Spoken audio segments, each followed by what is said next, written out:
बंदी छोड़ सतगुरु रामपाल जी परमेश्वर जी की जय हो।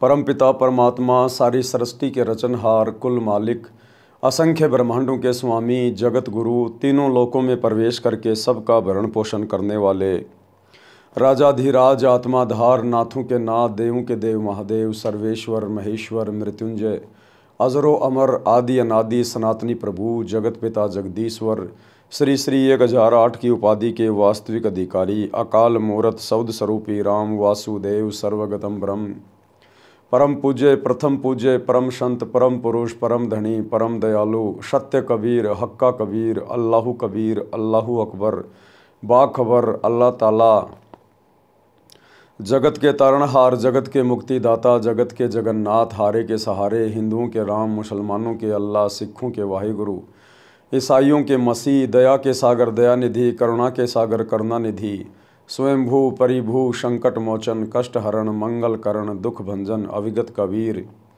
निर्विकार निर्विषम परमात्मा, अलय अलेख सतगुरु, आदि अनादि सतगुरु, असली मर्यादा पुरुषोत्तम, असली राम, असली कृष्ण, असली घनश्याम, असली मुरारी, राजाओं के राजा, महाराजाओं के महाराजा, शहंशाहों के शहंशाह, सम्राटों के सम्राट, भगवानों के भगवान, अल्लाहों के अल्लाह, प्रभुओं के प्रभु, मसीहाओं के मसीह, सच्चे वाहिगुरु, बाबाओं के बाबा, पीरों के पीर, सेठों के सेठ, जगत सेठ, सावड़सा सेठ,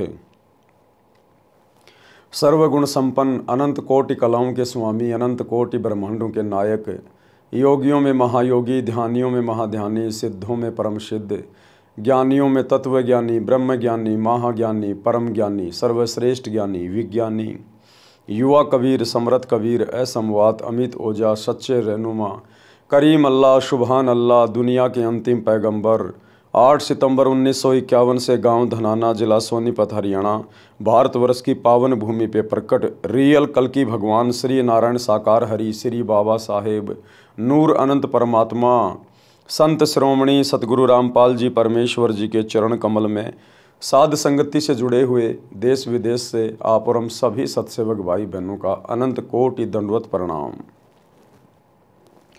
सत्साई भाई और बहनों, दया परमपिता परमेश्वर जी की, सारी सृष्टि के मालिक की, सतगुरु रामपाल जी भगवान की, जिनके विशेष आशीर्वाद से, शुभ आशीर्वाद से, उन्हीं के कर कमल से लिखित पवित्र पुस्तक जीने की राह के ऊपर वीडियो बनाने की श्रृंखला जारी है। इसी श्रृंखला में आज हमारा ये 17वें नंबर का वीडियो है। प्रत्येक वीडियो में गुरुदेव भगवान के आशीर्वाद से हमें अध्यात्म के विषय में बहुत सारी नई नई बातें प्राप्त हो रही हैं, जो हमारे विश्वास को ऊंचाइयों पर लेकर जाती है। भाइयों और बहनों, जीने की राह पर चलने के लिए ही ये मनुष्य शरीर हमें परमेश्वर ने दिया है, और असल में जीने की राह एक ही है। जीने का मकसद तभी है जब आप पूर्ण सतगुरु से उपदेश प्राप्त करके शत भक्ति को मर्यादाओं में रहकर सफलता की ओर लेकर जाओ। अगर आपने इस मनुष्य शरीर से, स्त्री या पुरुष के शरीर से, यदि आपने परमात्मा प्राप्ति नहीं की, सत भक्ति नहीं की, तो हमारे में और जानवरों में कोई अंतर नहीं है। परमात्मा कहते हैं, भक्ति बिना नर और खर एक है। नर यानी इंसान, इंसान में स्त्री पुरुष सभी आ जाते हैं, और खर यानी गधा। अगर हमें सतगुरु की ये भक्ति नहीं मिली, आप चाहे देश के राजा हो, चाहे राष्ट्रपति हो, चाहे प्रधानमंत्री हो, आप जी इंसान होकर भी गधे की श्रेणी में हो, पशु की श्रेणी में। भक्ति बिना नर और खर एक है, जिन हर पद नहीं जाना, पूर्ण ब्रह्म की परख नहीं रे, पूज मरे पाषाणा। पूर्ण परमात्मा कौन है, कैसा है, कहाँ रहता है, कैसे मिलता है, इसकी जानकारी तुझे प्राप्त नहीं हुई, सतभक्ति पे आप लगे नहीं, तो मरने के बाद में पशु योनि में जाओगे। जीते जी भी गधे, जीते जी भी पशु, और मरने के बाद तो पशु योनि में जाना ही जाना है।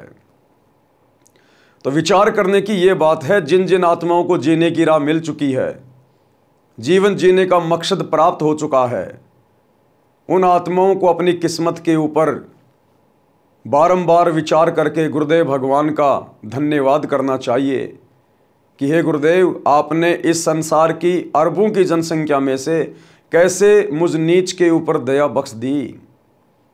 आपने मेरा ये मनुष्य जन्म भी संवार दिया, आपने मेरा ये लोक भी संवार दिया, और शरीर छूटने के बाद आपके विमान में बैठ के आपके सचखंड में जाऊंगा, सदा सदा के लिए अमर हो जाऊंगा। मेरे तो लोक और परलोक दोनों आपकी कृपा से संवर गए, सफल हो गए। तो भाइयों और बहनों, बहुत बड़ी मेहर है इस समय धरती पर उस पूर्ण ब्रह्म परमेश्वर की। मुसलमान जिसे अल्लाह कहते हैं, हिंदू अपना भगवान कहते हैं, ईसाई जिसे मसीहा कहते हैं, सिख जिसे वाहिगुरु कहते हैं, आज वो परम शक्ति सतगुरु रामपाल जी के रूप में धरती पे प्रकट है। लेकिन उनको पहचाने बिना आप उनसे किसी प्रकार का कोई लाभ नहीं उठा सकते। जिस प्रकार लाइट आपके पड़ोस में है, आपके नगर में, आपके गांव में है, परंतु आपके घर पे नहीं है, जब तक आप भी विधिवत लाइट का कनेक्शन नहीं लोगे, आप उस बिजली का कोई फ़ायदा नहीं उठा सकता। इसी प्रकार परमात्मा सदा धरती पे रहता है, आगे भी जब तक धरती रहेगी परमात्मा रहेगा, क्योंकि वो परमेश्वर एक पल भी इस पृथ्वी को, जहाँ उसके बच्चे रहते हैं, उसकी आत्माएं रहती हैं, अपनी मौजूदगी के बिना एक पल भी नहीं छोड़ता है। यानी सदा वो परमात्मा किसी न किसी रूप में इस धरती पर रहता है। लेकिन यदि हमने उस परमात्मा से लाभ उठाना है तो हमने कनेक्शन लेना पड़ेगा। वो परमात्मा सतगुरु रूप में धरती पे रहता है, संत रूप में रहता है, इसलिए हमने सतगुरु से उपदेश प्राप्त करना पड़ेगा, तब हमें उस परमेश्वर के गुणों का लाभ प्राप्त होगा। तो जिन्होंने कनेक्शन ले लिया है, यानी जो आत्माएं सन 1994 से सतगुरुदेव भगवान के चरणों में हैं, मर्यादाओं में हैं, विधिवत भक्ति कर रही हैं, गुरु की कृपा पात्र बनकर भक्ति कर रही हैं, उन आत्माओं को तो भली भांति पता है कि परमेश्वर क्या क्या लाभ देता है। यहाँ का राजा यदि आपका मित्र है, आपका पिता है, वो भी आपको वो परम सुख, वो लाभ नहीं दे सकता जो लाभ सतगुरु यहाँ आपको दे सकता है। जो लाभ आपको ब्रह्मा विष्णु महेश की भक्ति नहीं दे सकती, वो लाभ सतगुरु की शरण में आने से मिलता है। तो भाई और बहनों, आप और हमारा सौभाग्य, और सौभाग्य उन आत्माओं का भी होगा जो समय रहते इस जीने की राह पुस्तक को पढ़कर या यूट्यूब पर सतगुरु रामपाल जी के प्रवचन सुनकर समय रहते, महाविनाश के समय से पहले, अपनी दुर्गति करवाने से पहले सतगुरुदेव के ज्ञान को समझकर उनसे उपदेश लेकर भक्ति शुरू कर देंगे। तो पिछले वीडियो में गुरुदेव भगवान ने हमें भक्ति मार्ग के विषय में काफ़ी कुछ बताया, समझाया, हमें जानकारी हुई, ज्ञान प्राप्त हुआ, और ज्ञान से हम फिर मर्यादा तोड़ने से बचेंगे, और मर्यादा तोड़ने से बचेंगे तो हमारी भक्ति परवान चढ़ेगी, हम मोक्ष को प्राप्त करेंगे।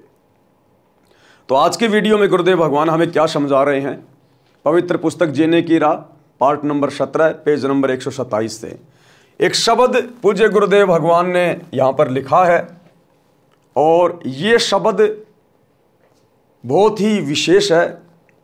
ये शब्द हमें ज्ञान की गहराइयों में लेकर जाएगा, और जैसे जैसे हम इस शब्द को समझते चले जाएंगे, हमारा विश्वास भी आसमान की ऊंचाइयों को छुएगा। ये शब्द आपको इसी बात पर केंद्रित करेगा कि सबसे पहले आपने ये निर्णय करना है कि आपका ईश कौन है, आपका इष्ट देव कौन है। आप पतिव्रता पद की भक्ति कर रहे हैं या नहीं कर रहे हैं? आपको वास्तव में असल में कबीर परमात्मा कौन है, इस बात का ज्ञान है भी या नहीं है, या खाली देखा देखी में भक्ति पे लग रहे हैं? तो क्या कह रहे हैं गुरुदेव भगवान, तन मन शीस ईस अपने पे, तन मन शीस ईस अपने पे, पैलम चोट चढ़ावे, जब कोई राम भगत गति पावे हो जी, जब कोई राम भगत गत पावे हो जी। तन यानी शरीर, मन यानी जो एलिमेंट हमारे शरीर को चला रहा है, कंट्रोल कर रहा है, और शीश यानी हमारी इच्छाएं, हमारी आशा, हमारी उम्मीद, हमारा समर्पण। तन मन शीश, इस तन मन शीश में सब कुछ आ गया, हमारा अपना कुछ भी नहीं बचा। जो भी कुछ है ये तन मन और शीश ही है। हमने पूर्णतया अपने आप को अपने ईश के ऊपर, यानी ईश यानी इष्ट देव के ऊपर समर्पित कर देना है। सतगुरु से उपदेश लेने के बाद हमने सर्वप्रथम तो ये पहचान कर लेनी चाहिए कि मेरा इष्ट कौन है, मेरा ईश कौन है। उसके बाद उस इष्ट के ऊपर, उस ईश के ऊपर अपने आप को कुर्बान कर देना है, समर्पित कर देना है। और भाई और बहनों, सबसे ज्यादा धोखा आत्माएं यहां पर इष्ट को पहचानने में करती हैं। समर्पित तो उसके बाद होंगे जब पहले हमें ईश की पहचान होगी कि इष्ट कौन है मेरा। तो जगत वाले भाई बहन वो तो अपना इष्ट मानते हैं, कोई ब्रह्मा को, कोई विष्णु को, कोई शिव जी को, कोई हनुमान जी को, कोई माता जी को। लेकिन सतगुरु से उपदेश लेने के बाद फिर आपने उन सभी देवी देवताओं को त्यागना पड़ेगा, छोड़ना पड़ेगा। हमने ईश मानकर उनकी भक्ति नहीं करनी, इष्ट मानकर उनकी भक्ति नहीं करनी, क्योंकि वे असल में इष्ट नहीं हैं। इष्ट उसे कहते हैं जो पूरी सृष्टि को बनाने वाला है। इस सृष्टि में ब्रह्मा विष्णु महेश भी आ गए, 33 करोड़ देवी देवता भी आ गए, काल और दुर्गा भी आ गई, महाकाल भी आ गया, अक्षर पुरुष, ऊपर के 4 लोक भी आ गए, सतलोक, अलख लोक, अगम लोक, अनामी लोक। इस पूरी कंस्ट्रक्शन को जिसने कंप्लीट किया है, जिसने बनाया है, असंख्य आत्माओं को बनाया है, ये सूरज, चांद, तारे, ब्रह्मांड, ग्रह, उपग्रह जिसने बनाए हैं, वो है इष्ट, वो है ईश। और पूरी सृष्टि का केवल एक ही ईश है, केवल एक ही इष्ट है, कबीर देव।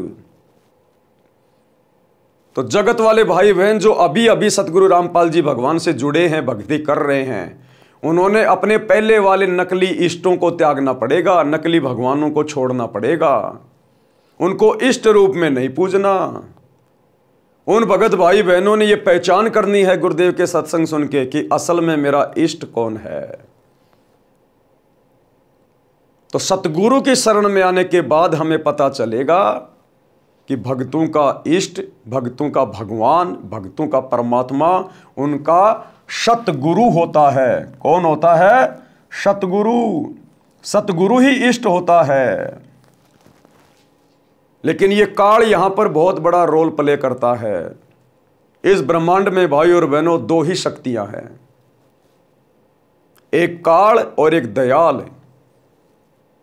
दयाल कबीर परमात्मा और काल 21 ब्रह्मांड का स्वामी ज्योति निरंजन, जो हर पॉइंट पर आपको भ्रमित करने की कुछ चेष्टा करेगा। उसका काम ही यह है, क्योंकि आप और हम उसका भोजन हैं, और कोई भी व्यक्ति अपने भोजन को इतनी आसानी से नहीं निकलने देगा।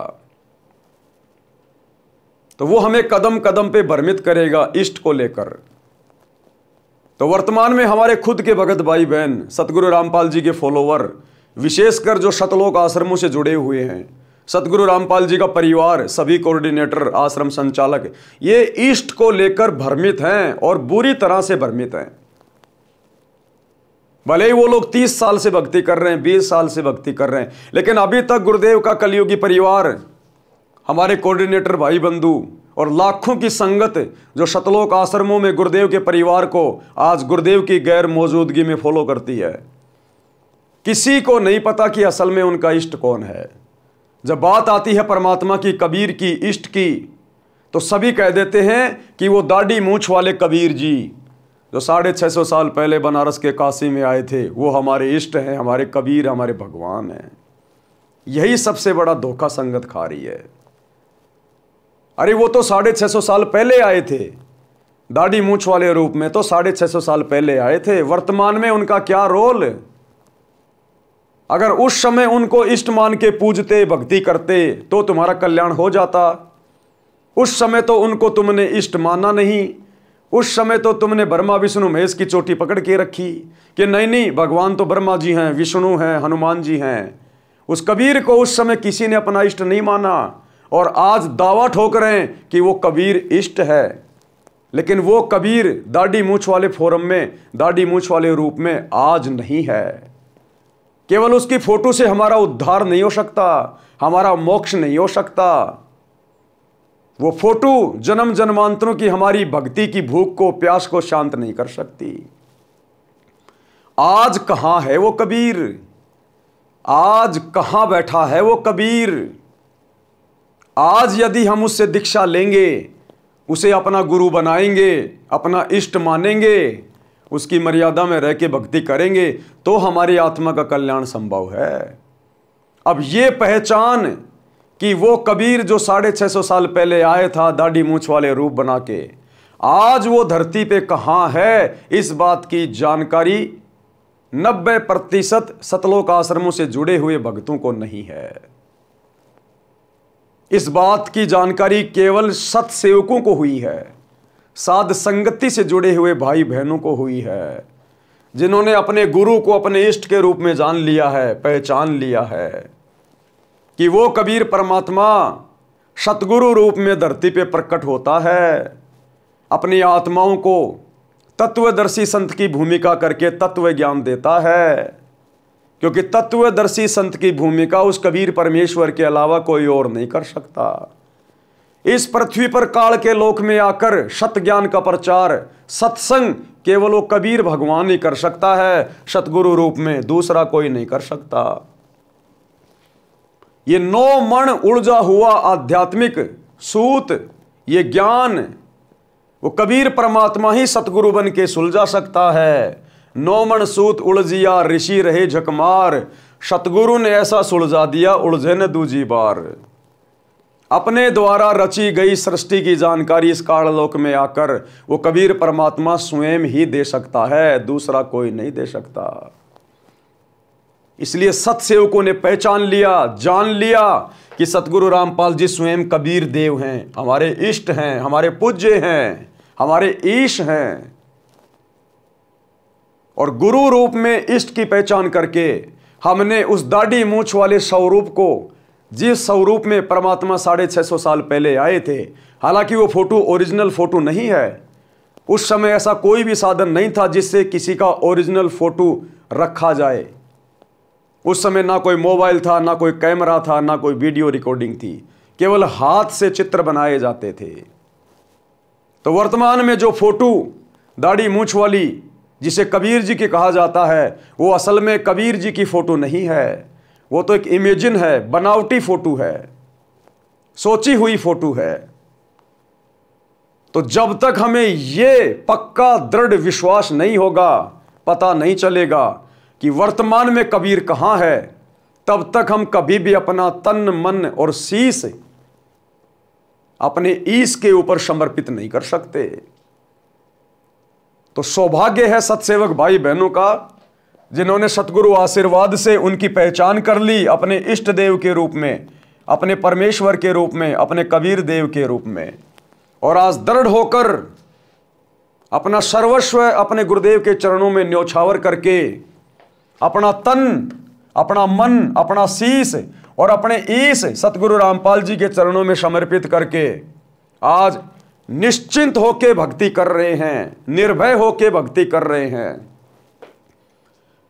तो ईश के ऊपर, इष्ट के ऊपर अपना सब कुछ समर्पित करने से पहले हमें यह जानकारी होनी चाहिए कि हमारा इष्ट कौन है।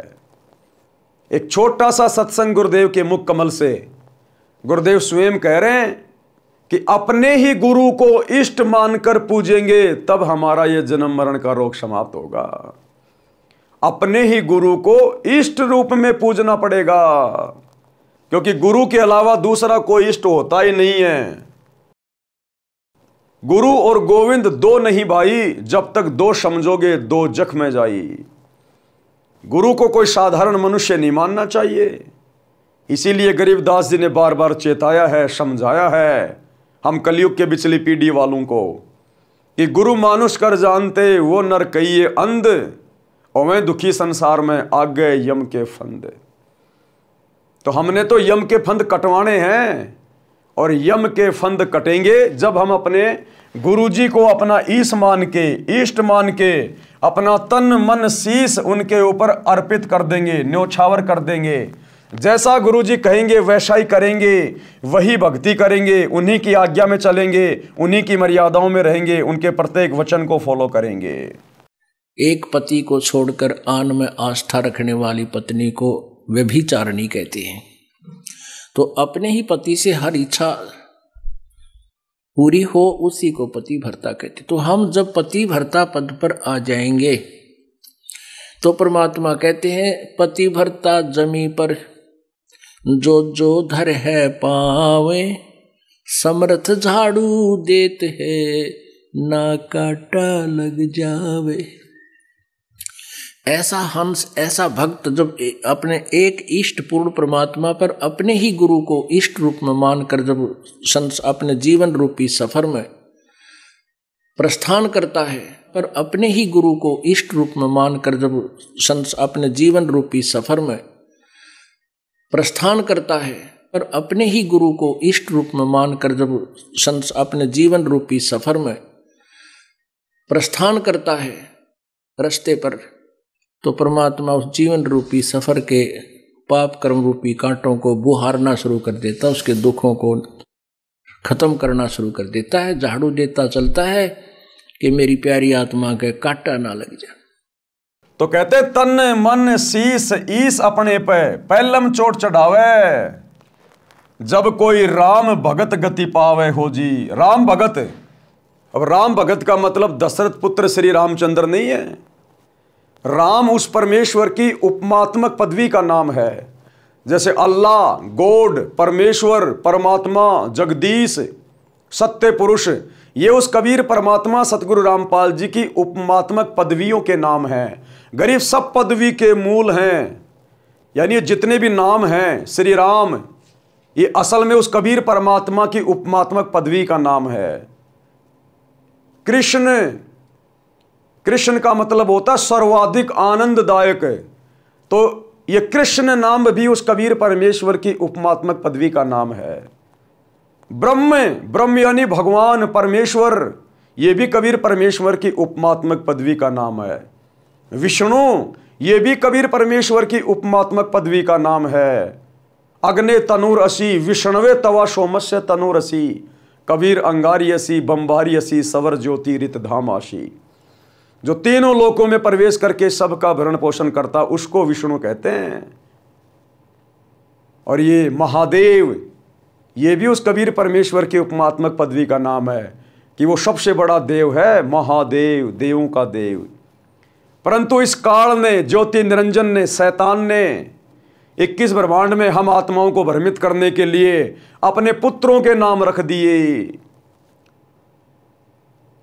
इन अवतारों के नाम रख दिए, कृष्ण, राम, ब्रह्मा, विष्णु, महेश, महादेव, जबकि ये सारे नाम इस कबीर परमेश्वर सतगुरु रामपाल जी की महिमा के उपमात्मक नाम हैं।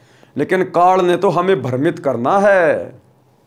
इसलिए त्रेता में जो दशरथ पुत्र श्री रामचंद्र जी आए थे, उनका पूरा नाम था रामचंद्र, रामचंद्र, और वो उनके शरीर की पहचान थी, केवल उनके शरीर की पहचान।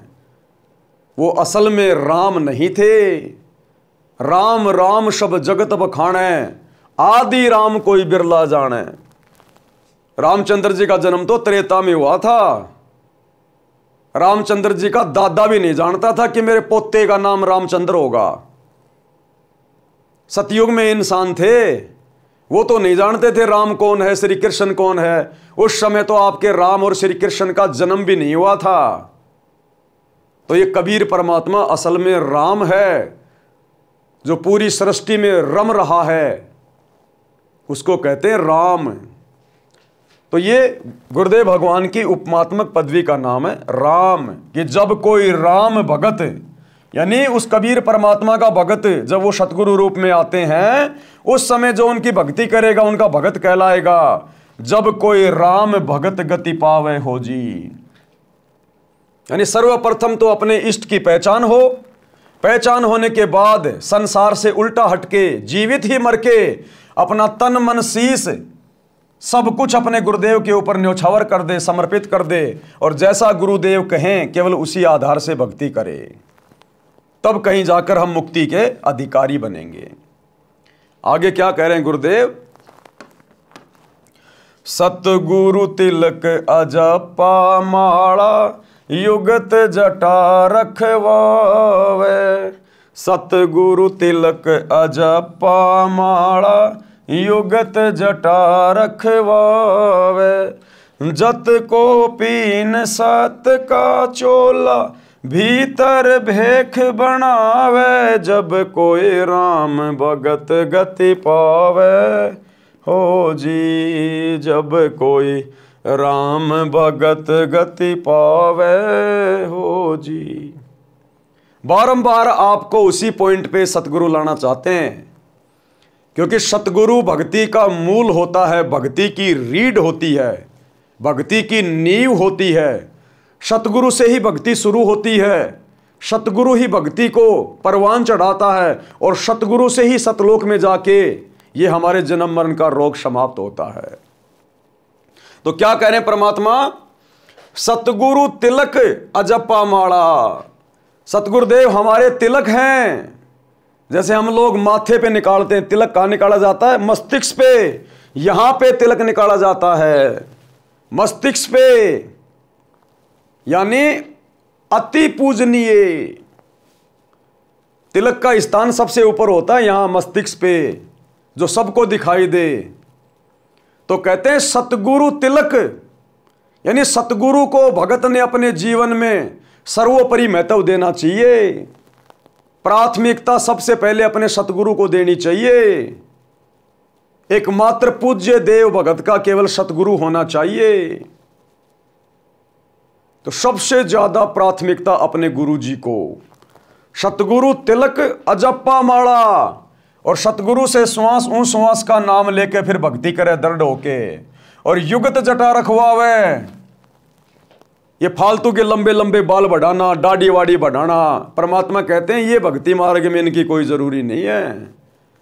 युगत जटा, जो रास्ता भक्ति का तुझे सतगुरु बता रहा है, जो युक्ति तुझे बता रहा है मोक्ष प्राप्त करने की, वो तेरी जटा होनी चाहिए। सतगुरु की मर्यादाओं में रह के भक्ति कर, उनके अनुसार भक्ति की जो पद्धति है उसको ग्रहण कर।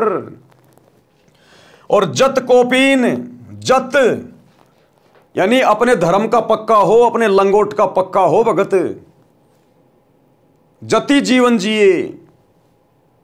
अगर शादीशुदा है तो केवल अपनी पत्नी तक समर्पित रहे, अन्य किसी बहन बेटी की तरफ गंदी नजर ना करे, व्यभिचार की शौपन में भी ना सोचे।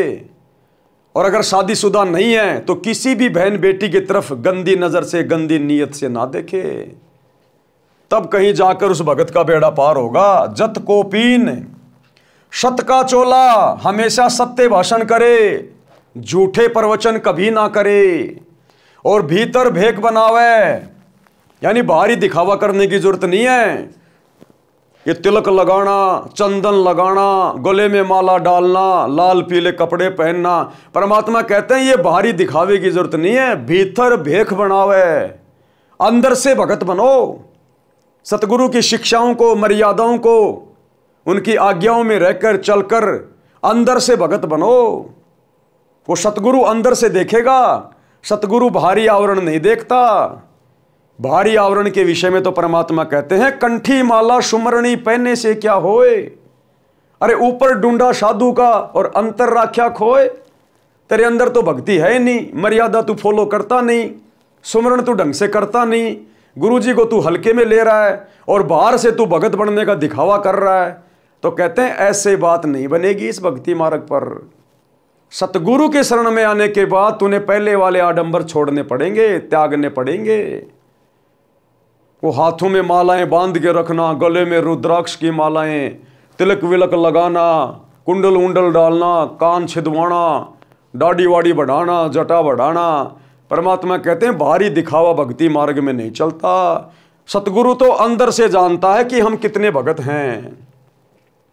तो कहते हैं सतगुरु तिलक अजप्पा माला, युगत जटा रखवावे, और जत कोपीन, और सत का चोला, और भीतर भेक बनावे, जब कोई राम भगत गति पावे। यानी हमने इस कदर भक्ति करनी पड़ेगी, इतना समर्पित होना पड़ेगा। आगे क्या कह रहे हैं गुरुदेव?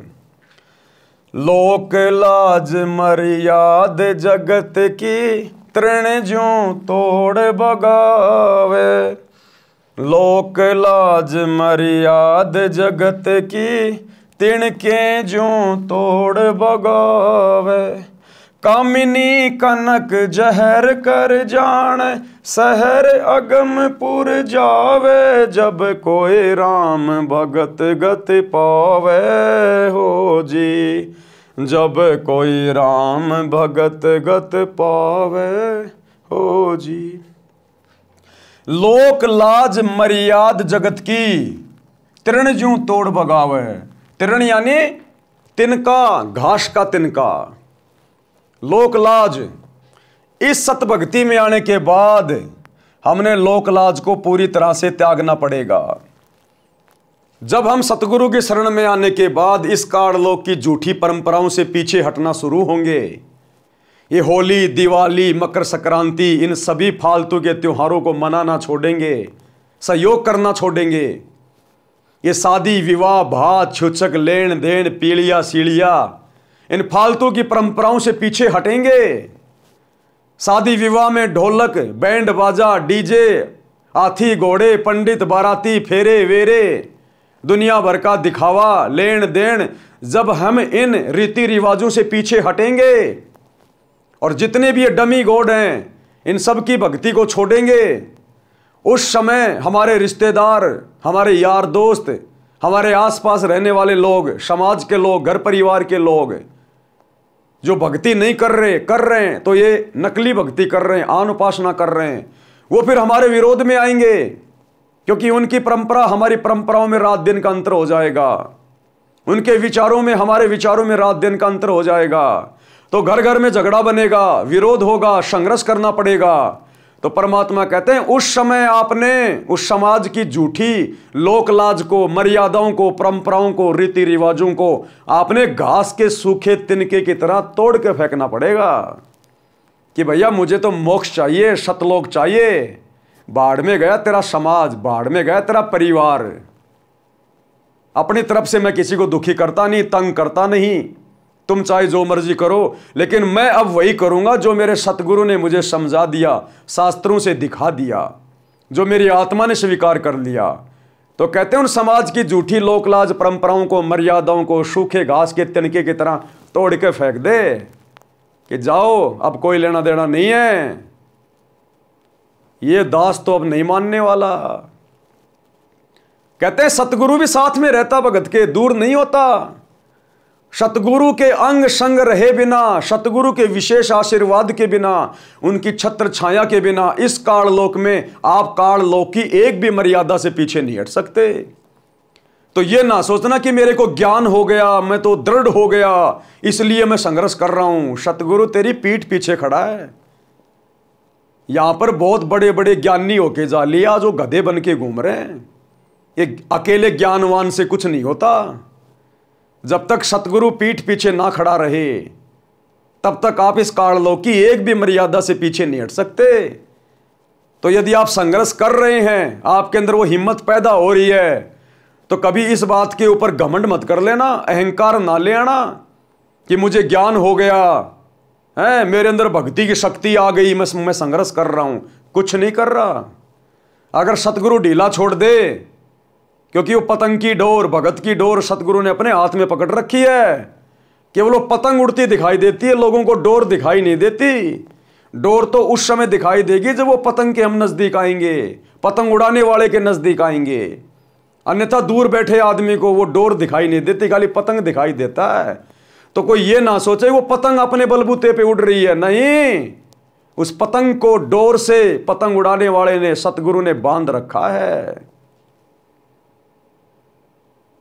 तो भाई और बहनों, मन में कभी अहंकार ना आ जाए। तो सतगुरु के विशेष आशीर्वाद के बिना, दया दृष्टि के बिना हम इस काललोक की एक भी मर्यादा में हेराफेरी नहीं कर सकते, हम संघर्ष नहीं कर सकते, त्याग नहीं सकते।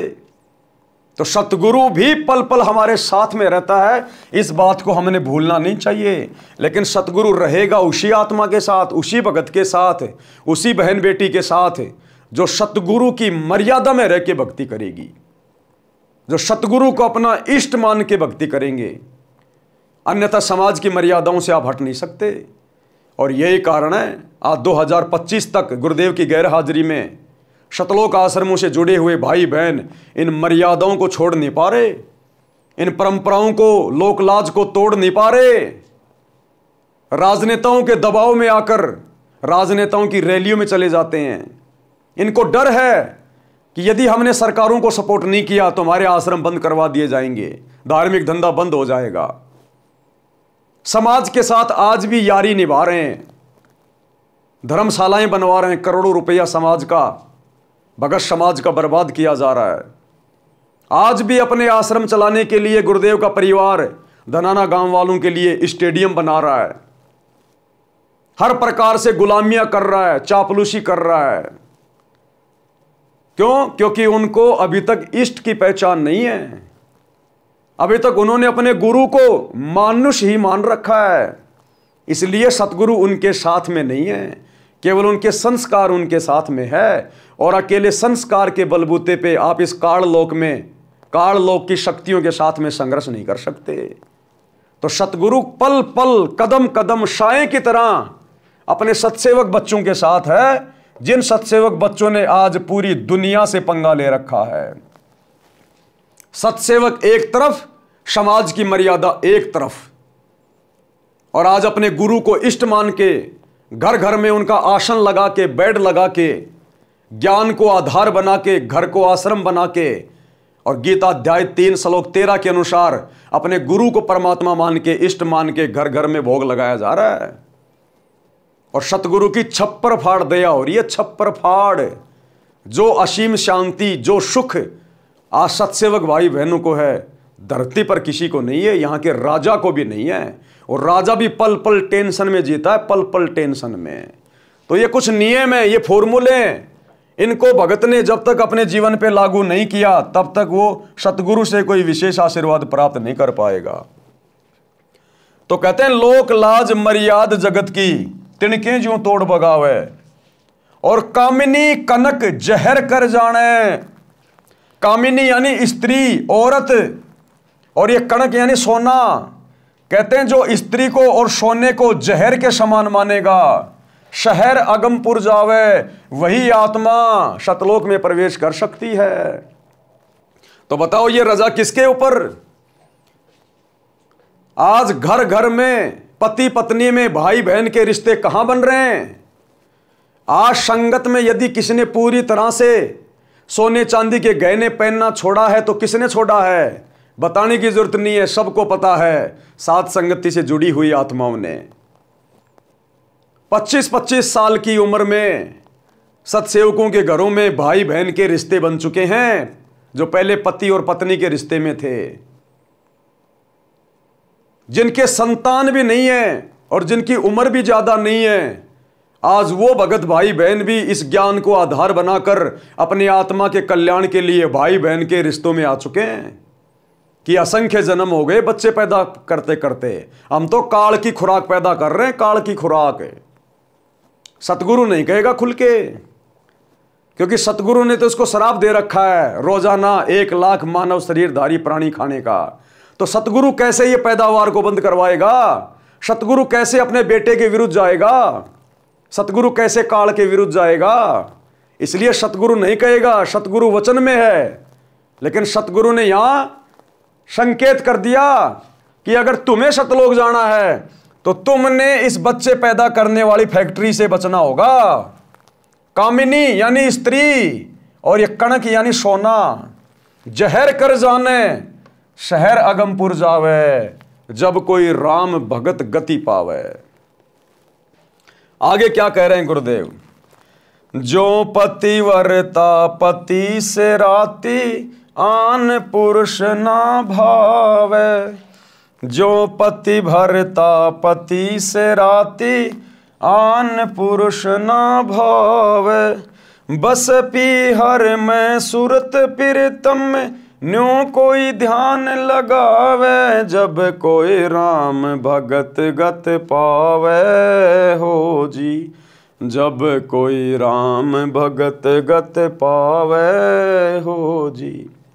जो पति भरता, पति से राती, राती यानी संभोग करना, शारीरिक मिलन करना।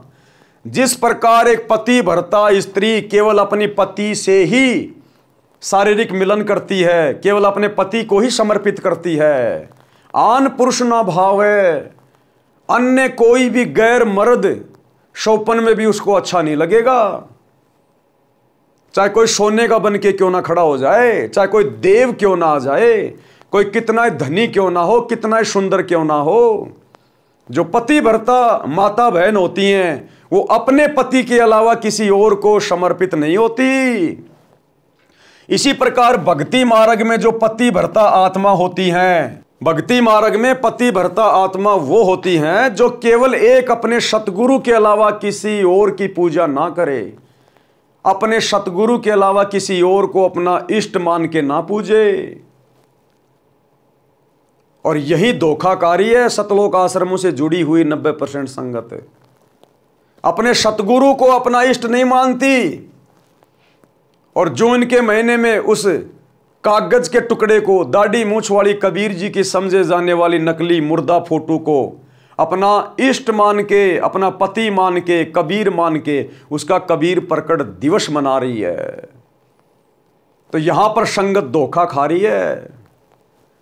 सतलोक आश्रमों से जुड़े हुए भाई बहन, गुरुदेव का परिवार, ये कोऑर्डिनेटर, ये पति भर्ता आत्मा नहीं है। इनके तो 5-5 पति है, 5-5 पति वैश्या भक्ति कर रहे हैं। महाभारत की द्रौपदी वाली आत्मा बन के घूम रहे सभी।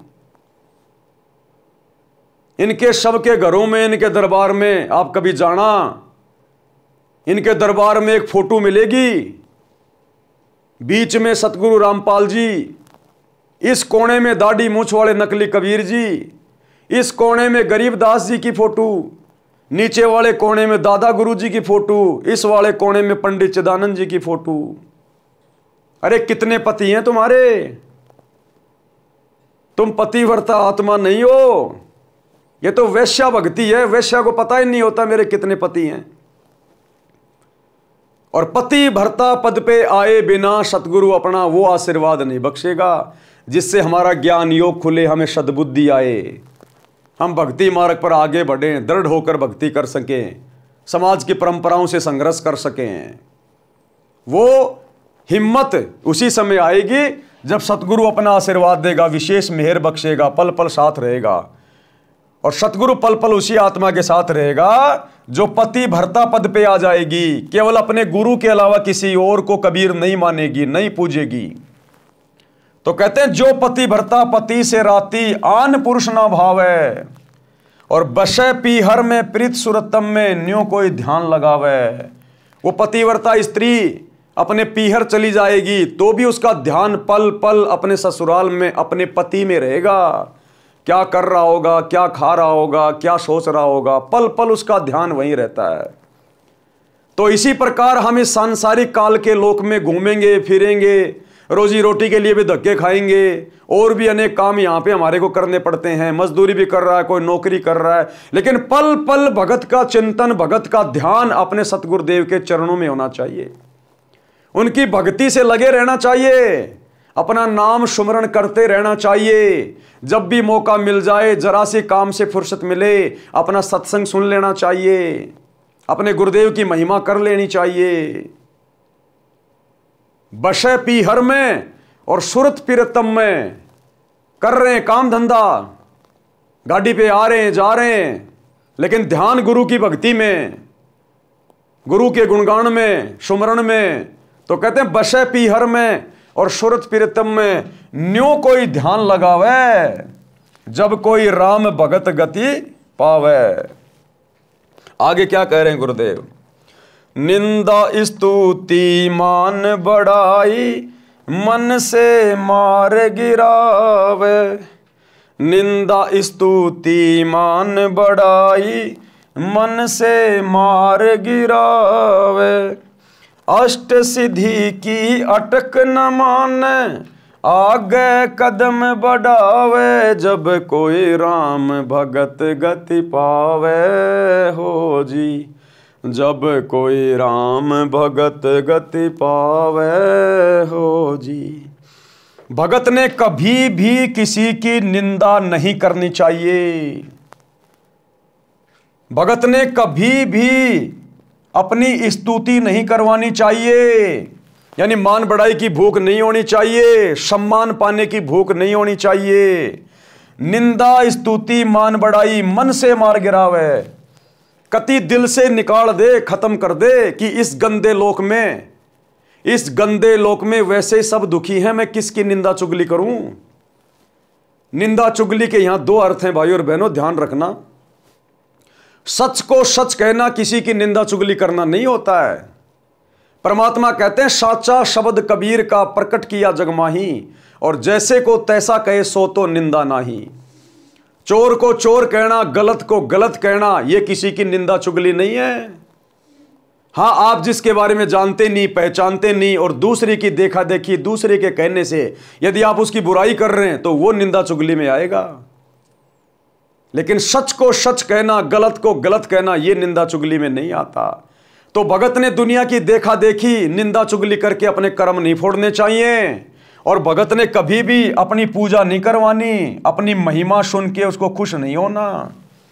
जिस प्रकार गुरुदेव के दोनों लड़के गोहाना जाट महासभा के उद्घाटन में अपने गले में फूलों की मालाएं डलवा के खुश होके घूम रहे हैं, ये अपनी पूजा करवाना है, अपनी स्तुति करवाना है, अपना गुणगान करवाना है। इस भक्ति मार्ग में अगर कोई स्तुति के योग्य है, कोई पूजा के योग्य है, कोई सम्मान के योग्य है, तो केवल हमारा इष्ट सतगुरु रामपाल जी भगवान। तो कहते हैं निंदा स्तुति मान बढ़ाई मन से मार गिरावे। अपने आप को मिट्टी समझे, मिट्टी, रिजेक्टेड, कि मेरा तो बड़ी मुश्किल से दाव लगा है, सतगुरु के चरणों में पड़ा रहूं आजीवन मर्यादाओं के साथ, नहीं तो यहां कुछ लेना देना नहीं। आज मैं मेरी स्तुति करवा रहा हूं, मेरी महिमा करवा रहा हूं, मेरे नाम का गुणगान हो रहा है, कल को पार नहीं हुआ तो गधा बन के घूमूंगा, फिर वो कुम्हार करेगा मेरी स्तुति, 2.5 मन का बोरा रखेगा, पीछे से मारेगा लठ कि जा बेटा ऊपर ईंट चढ़ा के आ, ऊपर से पक्की ईंट नीचे लेके आ। तब पता चलेगा वो गले में माला डलवाने का क्या मतलब होता है भक्ति मार्ग में। तो गुरुदेव कहते हैं निंदा स्तुति मान बढ़ाई मन से मार गिरावे, अष्ट सिद्धि की अटक न माने। चाहे तुम्हारे अंदर कितनी पावर आ जाए, कितनी शक्तियां आ जाए, कैसी तुम्हारे अंदर कोई सिद्धि आ जाए, हमने थूकना भी नहीं है, उस तरफ थूकना भी नहीं है। हमने किसी को दुआ नहीं देनी, किसी को बद दुआ नहीं देनी, हमने भूलकर भी ये गलती नहीं करनी। अगर 8 सिद्धियां भी हमारे हाथ में आ जाएं तो भी हमने थूकना नहीं है उनकी तरफ कि भैया हमने तो सतलोक में जाना है, हमने क्या लेना देना इन सिद्धियों से, इन रिद्धियों से। अष्ट सिद्धि की अटक न माने, आगे कदम बढ़ावे, यानी आगे की तरफ बढ़े भक्ति मार्ग में कि भैया हमने तो अपना रोग कटवाना है।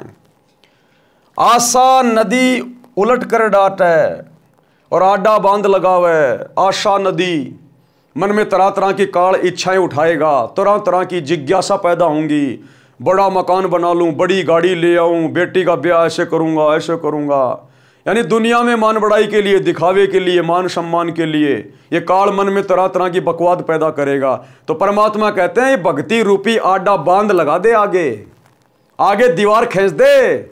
जैसे बांध होता है ना, बांध एक बहुत मोटी एक दीवार होती है जो पानी को रोक के रखती है। तो गुरुदेव कहते हैं अपने गुरु के तत्व ज्ञान रूपी दीवार का बांध लगा दे आगे। ये मन में उठने वाली इच्छाएं, तरह तरह की चाहत, मान बढ़ाई की, ये सब मिटा दे, काट दे, तत्व ज्ञान से रोक दे, आडा बांध लगा दे।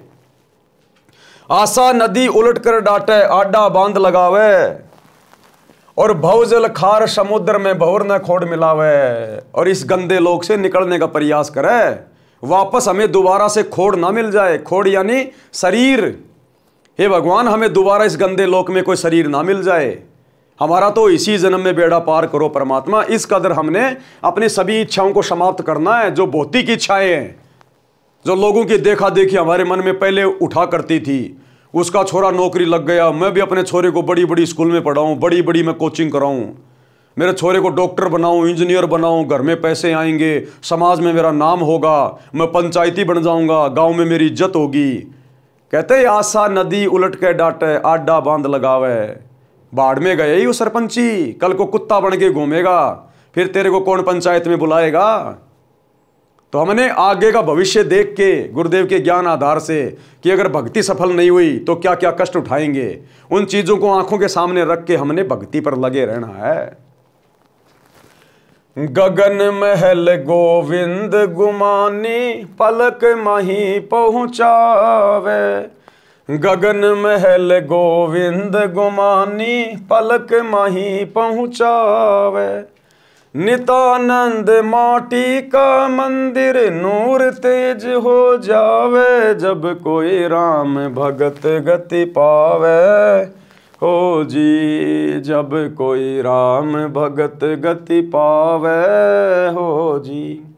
अब ये नित्यानंद जी ने कबीर परमात्मा के हर शब्द के आगे अपना ठप्पा मार रखा है। कोई बात नहीं, गगन महल हम जान गए, गगन महल सतलोक को कहते हैं। गगन महल गोविंद गुमानी, ये गुमानी नित्यानंद जी के गुरु का नाम था, और गोविंद यानी परमात्मा, यानी गुरु गुमानी, गोविंद गुमानी।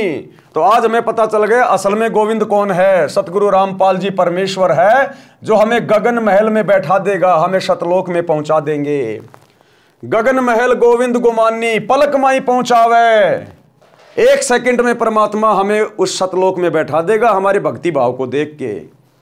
मालिक कहते हैं जीवन तो थोड़ा ही भला जय सत सुमरण होए। ये लाख बरस का जीवना लेखद रहे न कोई। तुम कर दो पल में पार हो जा रजा थारी। 1 पल में पलक माही पहुंचावे। तुम कर दो पल में पार हो जा रजा थारी। यदि हमने अपने सतगुरु को इष्ट मानकर उनके बताए अनुसार भक्ति करके मर्यादा में रह के समाज की लोक लाज मर्यादाओं से पीछे हटके यदि हमने इनको प्रसन्न कर लिया तो पलक माही पहुंचावे। फिर इस परमेश्वर के हाथ का काम है, इसको रोकने वाला कोई नहीं सृष्टि में। फिर इनका हाथ पकड़ने वाला कोई नहीं है कि इन आत्माओं को कहां लेके जा रहा है। ये सबका बाप है। फिर पलक माही पहुंचावे ऐसी आत्मा को, ऐसे समर्पित भगत को जो तन मन शीस ईस अपने पे पहलम चोट चढ़ावे। ये परमात्मा पलक माही उस आत्मा को सतलोक में जा बैठाएगा, पलक माही। और हमने तो जाना सतलोक, इसलिए जो कुर्बानी हम दे सकें वो कुर्बानी हम दे दें, क्योंकि हमारा तो टारगेट ही सतलोक है। तो हमने तो अपना सब कुछ अपने गुरुदेव भगवान को इष्ट मान के समर्पित करके रखना है। नित्यानंद माटी का मंदिर, माटी का मंदिर मानिए शरीर नश्वर कब समाप्त हो जाए, मिट्टी का घर। और सतलोक में जाने के बाद नूर तेज हो जावे, फिर वहां पर नूरी शरीर मिलेगा, कभी भी नष्ट ना होने वाला अविनाशी शरीर देगा परमात्मा। तो कहते हैं ये माटी का महल है, ये मिट्टी का मंदिर है, ये नश्वर शरीर। फिर सतलोक में जाने के बाद परमात्मा इसको नूरी बना देगा, नूर का शरीर मिलेगा। फिर शब्दार्थ, संत नित्यानंद जी ने भक्ति को सफल करने की विधि बताई है। अब विधि तो भाई सतगुरु बताता है, नित्यानंद जी को क्या पता बेचारे को भक्ति कैसे सफल होगी। उसको सतलोक का पता नहीं, सतलोक की भक्ति का पता नहीं। वो तो वैष्णव भक्ति करता था, श्री विष्णु जी की भक्ति तक का उसको ज्ञान था थोड़ा बहुत है। वो नित्यानंद जी हमें क्या बताएंगे, लेकिन सतगुरु हमेशा दूसरों को ही महिमा देते हैं। तो कह रहे संत नित्यानंद जी ने भक्ति सफल करने की विधि बताई है। कहा है कि गुरु जी से दीक्षा लेने के पश्चात परमेश्वर को पूर्ण रूप से समर्पित हो जाना चाहिए। गुरु जी से दीक्षा लेने के बाद परमेश्वर के प्रति समर्पित हो जाना चाहिए, क्योंकि गुरु से दीक्षा लेने के बाद हमें ज्ञान होगा और हमें फिर यह पता चलेगा कि वो गुरु ही परमेश्वर है। गुरु बड़े हैं गोविंद से मन में देख विचार, हरि सुमरे सोवार हैं गुरु भजे होय पार। अरे 7 दीप और 9 खंड में गुरु से बड़ा ना कोई, करता करे ना कर सके सतगुरु करे सो होए। गुरु और गोविंद दो नहीं भाई, जब तक 2 समझोगे 2 जक में जाई। तो नित्यानंद जी इसीलिए तो पार नहीं हो पाए, क्योंकि नाम ले लिया उन्होंने अपने गुरु से, गुमानी दास से, और समर्पित हो गए विष्णु भगवान को आधार बना के। अरे भैया अपने गुरु पे समर्पित होना होता है, अपने गुरु पे, क्योंकि गुरु ही गोविंद होता है। गुरु जी से दीक्षा लेने के पश्चात परमेश्वर को पूर्ण रूप से समर्पित हो जाना चाहिए और तन मन धन अपने परमेश्वर को पहलम चोट चढ़ावे। तन मन धन किसको चढ़ाना है? अपने परमेश्वर को, यानी अपने इष्ट को। तन मन शीस ईस अपने पे, ईस मानी परमात्मा। और थोड़ी देर पहले आपने गुरुदेव के मुख कमल से क्या सुना कि अपने ही गुरु को ईश मानकर, ईश माने परमात्मा परमेश्वर, अपने ही गुरु को इष्ट मानकर पूजना होता है। तो हमने तन मन धन फिर अपने परमेश्वर यानी अपने गुरुदेव भगवान को पहलम चोर चढ़ावे, यानी प्रारंभ से ही कुर्बानी का भाव बन जाए, तब भक्ति की गति यानी मुक्ति होती है। वाणी नंबर 2, कुछ साधक बाहरी वेश बनाते हैं, वे मस्तिष्क पर तिलक लगाते हैं, माला से मंत्र जाप करते हैं, सिर पर बड़े बड़े बाल बढ़ाकर रखते हैं, कच्छे के स्थान पर केवल कोपीन 4 इंच चौड़ा कपड़ा बांधते हैं तथा शरीर पर लंबा कुर्ता जो घुटनों से भी नीचे तक लंबा होता है वो पहनते हैं। गुरुदेव कह रहे हैं इस बाहरी दिखावे के स्थान पर अपने सतगुरु को सम्मान दो। इस बाहरी दिखावे के स्थान पर जैसे सतगुरु रामपाल जी की शरण में आने के बाद भी हमारे सिख भाई जो सर पर पगड़ी बांधते हैं, दाढ़ी रखते हैं, परमात्मा कह रहे हैं अब इस बाहरी दिखावे की जरूरत नहीं है, ये पगड़ी वगड़ी की जरूरत नहीं है। अब तुम वो सिख नहीं हो जो तुम्हारे पहले वाले गुरु तुम्हारे को बना के चले गए मुगलों से लड़ाई लड़ने के लिए। अब तुम सच्चे सतगुरु के शिष्य हो, शिष्य। और सच्चे सतगुरु रामपाल जी की शरण में आने के बाद अब वो पगड़ी वगड़ी की जरूरत नहीं है, सरदार जी बन के घूमने की जरूरत नहीं है। असल सरदार इस भक्ति का, इस संसार का एक ही है, सतगुरु रामपाल जी। तो भाई वो सरदारगिरी छोड़नी पड़ेगी। यदि आपने सतगुरु से नाम ले लिया है तो, नाम नहीं लिया है तो आप जी सरदार बने रहो, नो प्रॉब्लम। लेकिन सतगुरु की शरण में आने के बाद अपने आप को सरदार कहलाओगे, अगले जन्म में कुत्ते की योनि में जाओगे, कुत्ते की योनि में। क्योंकि सरदार तो एक ही है संसार का, सतगुरु रामपाल जी भगवान। सरदार यानी कैप्टन, भक्ति का अगुवा, सेनापति, उसको कहते हैं सरदार। और सतगुरु के शरण में आने के बाद अभी भी तुम सरदार बन के घूम रहे हो। वो 2.5 किलो का बोझ अपने सिर पे लेके घूम रहे हो, आधी किलो की दाढ़ी मूछ लेके घूम रहे हो। शर्म आनी चाहिए। अगर सतगुरु रामपाल जी से उपदेश ले लिया है तो तुरंत कटवा उठवा के एक सामान्य व्यक्ति की तरह भक्ति करो। ये बाहरी दिखावा नहीं चलेगा भक्ति में। इस बाहरी दिखावे के स्थान पर अपने सतगुरु को सम्मान दो, उनको मस्तिष्क पर बैठाओ। अब अपने सतगुरु को बैठाओ अपने मस्तिष्क पे। वो 2.5 किलो का वो कपड़ा मत चढ़ाओ अपने सिर पे। अब सिर पे पगड़ी पहनने की जरूरत नहीं है। देखो भाई और बहनों, यहां पर थोड़ी शंका ना हो जाए, क्योंकि जो पगड़ी है वो राजस्थान में भी हमारे जो बूढ़े भगत हैं वो पहनते हैं। लेकिन सिख समाज में जो पगड़ी है वो एक धर्म विशेष की प्रतीक है, इसलिए सतगुरु की भक्ति में नहीं चलेगी वो पगड़ी। और अन्य जो यूपी में, हरियाणा में, राजस्थान में जो बुजुर्ग भगत हैं सर पे जो वो पगड़ी पहनते हैं, उस पगड़ी को पहनने में कोई दिक्कत नहीं है। केवल सिख समाज के भाई बहन, क्योंकि सिख समाज में पगड़ी और दाढ़ी रखना एक धर्म विशेष की पहचान है, जो सतगुरु के शरण में आने के बाद नहीं चलेगी। बाकी हरियाणा, राजस्थान, यूपी में भाई बहन जो पगड़ी पहनते हैं वो धर्म विशेष का प्रतीक नहीं है। महाराष्ट्र में जो बुजुर्ग भाई बहन हैं जो सिर पे एक सफ़ेद सफ़ेद टोपी पहनते हैं वो धर्म विशेष की पहचान नहीं है, वो पहन सकते हैं। लेकिन सिख समाज का कोई भी व्यक्ति यदि सतगुरु रामपाल जी का भगत है और अब भी यदि वो अपने धर्म विशेष की वो पहचान अपने सिर पर धारण किए घूम रहा है तो इस भक्ति में नहीं चलेगा। सिख समाज के लोगों ने पगड़ी उतारनी पड़ेगी, सामान्य कटिंग करवानी पड़ेगी, दाढ़ी वाड़ी कटवानी पड़ेगी। इस बाहरी दिखावे के स्थान पर अपने सतगुरु को सम्मान दो, उनको मस्तिष्क पर बैठाओ। मस्तिष्क पर बैठाने का मतलब है गुरुदेव को सबसे ऊपर रखो, यानी गुरु का भगत बनकर प्रत्येक मर्यादा व आज्ञा का पालन करके जनता में उदाहरण बने कि भगत हो तो ऐसा जिससे गुरु जी की शिक्षा दीक्षा का परिणाम दूर से दिखाई दे। कहते भगत बनो तो ऐसा बनो जिससे आम समाज पे प्रभाव पड़े, असर पड़े और दूर से दिखाई दे कि वो आ रहा सतगुरु रामपाल जी का भगत है। और वर्तमान में तुम्हारे को देख के लोग गालियां देते हैं गुरुदेव को, तुम्हारे कुकर्मों को देखकर, तुम्हारे गंदे आचरण को देखकर, तुम्हारी राजनीति वाली गंदी इस प्रक्रिया को देखकर, तुम्हारे स्वार्थों को देखकर।